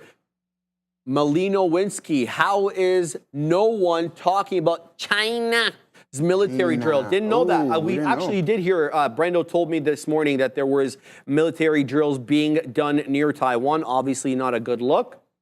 But, you know, unless it's going to affect TSM or any of these ADRs on the day, you know, and there's a direct correlation, there's really no reason to mention it. But thank you for reminding us. Obviously, that is one of the headwinds I talked about this morning when I was asked about Taiwan Semi, because I don't really see another really drawback for Taiwan Semi. No. Correct me if I'm wrong, guys. Fact check me on this. Is there a major headwind for Taiwan Semi that isn't China or geopolitical related? I don't know of any. So let me know. Fact check me in the chat. If you do have one, I'd love to hear it. Love to hear your opinion on it as well. Robert Wood says DJT to 47 for the meme. You never know, dude. It was there a few months ago. It could get there super quick. That's crazy. That's crazy stuff. 47. I think if he wins, who knows what this thing can do? It can absolutely squeeze to the top side, and I think people will have a lot of fun with that. So if DJT wins, then hey, look to long the stock absolutely. Lexstar said, Joseph, you should aware people about the high risk of decay in options for new traders. And you know what, Lexstar, that's absolutely so true. And I try to emphasize on that is just be wary of theta and time decay, right? So when I used our Apple example and you're paying a significantly less amount of, you're using a significantly less amount of capital for the rights to something, that doesn't mean you own it yet. So you have the rights to that asset at a specific price. But if that asset isn't increasing in value, then time decay or theta, even theta will still chew up your contract, but just be wary. Don't hold on to something and think that you get, oh, I have 100 shares of Apple at 225, but it's decreasing. There is another side to that, right? There's always a catch. The market will not let you just have those things for free. Time decay is real, and it will chew up the value of those contracts really quick, especially if the asset isn't moving in your favor. So Lexter, thank you for pointing that out. I think that's really important, and we try to emphasize that with extrinsic value. We did a lesson on extrinsic value and time decay as well, so theta. So those are really important factors, and when you're trading options, guys, they may seem confusing, but I promise with you, and I mentioned this last Thursday, is that just keep scrolling up and down your chain, create combination trades, create a paper account, start trading options, and I swear that they're not as complex as some people may seem, like think they are. And we went over the Greeks and a bunch of different types of strategies as well too, guys. So just go around and mess around on the options chain and have fun and put together some combination trades and stuff like that. But good point, Lexter. That's really important, and I think that's a key fundamental to options trading, is just understanding the risk that comes with them as well too, because it's not all roses with options, right? They are a leveraged derivative, and sometimes you can take some big hits on them. Of course, if I can't sit here and tell you guys that I haven't, because then that just wouldn't be realistic, right? So sometimes you take some losses, but if you can mitigate those,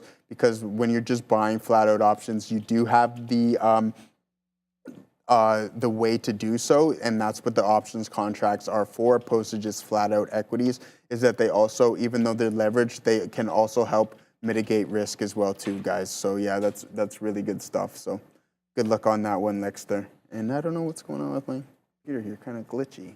What's happening? I don't know. Yeah. No. Everything just went, oh, but it's all right. But yeah, brother, that's it. I think that's a really good point, guys. Oh, is DJT straddle an obvious play? You know what? I don't think so, man. I don't think the volatility is in it. But if he wins, or even if he loses, it could be an absolutely great play as straddle. So with the straddle guys who aren't familiar with the straddle, you just buy a call and you buy a put of the exact same strike, and then and expiration, and then hopefully that the move in volatility just outweighs the other one, right? So if it just pumps, then the value of that long call will just outweigh what you paid for the long put, and vice versa, right? So if it dumps, then the value of the long put will just outweigh the value of the long call. So wait for a high volatile moment, but yeah, that's definitely a play if he win or lose that one there, I think, Sharif. Yes, I'm still watching DJT, dude, because I'm looking at this 50 penny area, Fabian, because we keep moving up into that 50 penny area. But what's different is we have a lower low, multiple lower lows. So if we want to act as this area is going to be resistance only to continue down, and right now we're not even working back to make an equal high, let alone a higher high. So if we want to reject off here, I'll take DJT again short. But I want to see what it does around here. And there's not too much time left on the show, about 5 minutes, till I have to weasel my way up to the green screen. So I definitely don't want to be managing DJT while I'm doing that, stops or otherwise, because you just never know. But right now there is a level of interest, $29.50, give or take. It's acting as a local area of resistance and has been doing so since 12:30. So the better part now of half an hour, we have not been able to ascend above that 50 penny level, nor do I see ample size sitting at that 50 penny level. When we do work in our way into 50 pennies or close to, I'm able to see a little bit more of the size sitting at 50 penny on multiple pennies on multiple gateways, and there's just not too much. So my inclination is to believe that there's a hidden seller up there of note. So we'll see how this one all ends up turning out. But DJT, at least locally here, 29.50, local area of resistance. If you take that short, I'd be gauging or looking for a 29 cover as an initial beak wetter. And then, I don't know, maybe 28.60. We held up at 28.60 for a hot minute. Maybe 50, it looks like there is the level rather than 60, maybe seeing what I want to see kind of thing. So I'm unsure exactly how to trade this. I'm breaking my rules by virtue of even looking this way. Why? Because I don't typically take these small cap gapper style stocks. I'm not calling DJT a small cap gapper, but trading like one. I don't take them short north of VWAP for the most part, right? If I do, it's a rule break, quite frankly. Sometimes I do, as obviously you see that short there. But I'm always concerned when I do it, and there's a reason why I'm concerned. Is because it's bullish. It's above VWAP. It's showing you that there's still buyer enthusiasm. So right now, it looks like maybe there would be a flat top break through 29.50. I'm really unsure about this one. DJT is certainly in play. Keep your eye on it. Try to get it off key areas of support and resistance, but it doesn't give you too much time at those areas. Before we send it back to the big kahunas, let's have a look over here at the Mag 7 and what they're up to. I submit to you that NVIDIA looking the best of the bunch right now. Tesla and NVIDIA look really good. NVIDIA weaseled up above volume weighted average price decidedly here by up to 130. Now, what's going on over there, Katina Man? The Katina Man's NVIDIA, I'm assuming you're long. It's a dollar club winner, baby. So he's long there, 137.75, 80s, somewhere in around there. So we're going to shout out the Katina Man. And that was a nice retracement off that VWAP breach. Held about 137.50, and now we just knocked on the door of 139. So NVIDIA looks good. Tesla, at least it's above VWAP. 1% in the clear. Definitely intraday resistance at 220. I won't be convinced otherwise. Look at this. How long do we have to hang out at 220s before we look at it as resistance? We've been below 220 since 1050 this morning. Well, way before that. Sorry. We got back to 220 at 1050 this morning. And look at this. Haven't been able to take it decisively. So 220 in play as a level of resistance on Tesla intraday. However, be on the lookout for the other side of that coin, which is higher lows. So incrementally higher lows, possibly the opposite of this one, a flat bottom break. It's more like a flat top break. Be on the lookout for 220. But there's been bamboozlement, Joe. Like, look at this candle over here at 12.50. It took you up into that a third of a dollar. And then you ended up moving right back below into 219. So you lost $1.30 there if you punched in at the highs. So be ready to react on Tesla. Any final thoughts, Joe, as we go into the last minute here? No, I think it was an absolutely great session, man. We talked about a lot of stuff, Tesla, Elon, and everybody else. But other than that, brother, we'll let you sign us off. Yeah, absolutely. We got like a few more seconds left, and here we go. DJT taking a bit of a rejection again, Fabian, off 29.50, coming back down. So this is showing you the propensity to sell at this level. Now whether we take out that seller or not, on the day, different question, but there's something to be had. 29.50. Keep your eye out on that level. Obviously, we'll be bringing that to you if on the green screen there if it does break the levels. But it's now 2 o'clock. Joe and I will see you tomorrow. Same bat time, same bat channel. The big kahunas are over there. Thank you very much. There's Sharif and Joe dropping that options knowledge. I love the Q&A, giving Joe those fantastic questions. Obviously, DJT's moving around here, as you can see. Sharif all over that one. I'm actually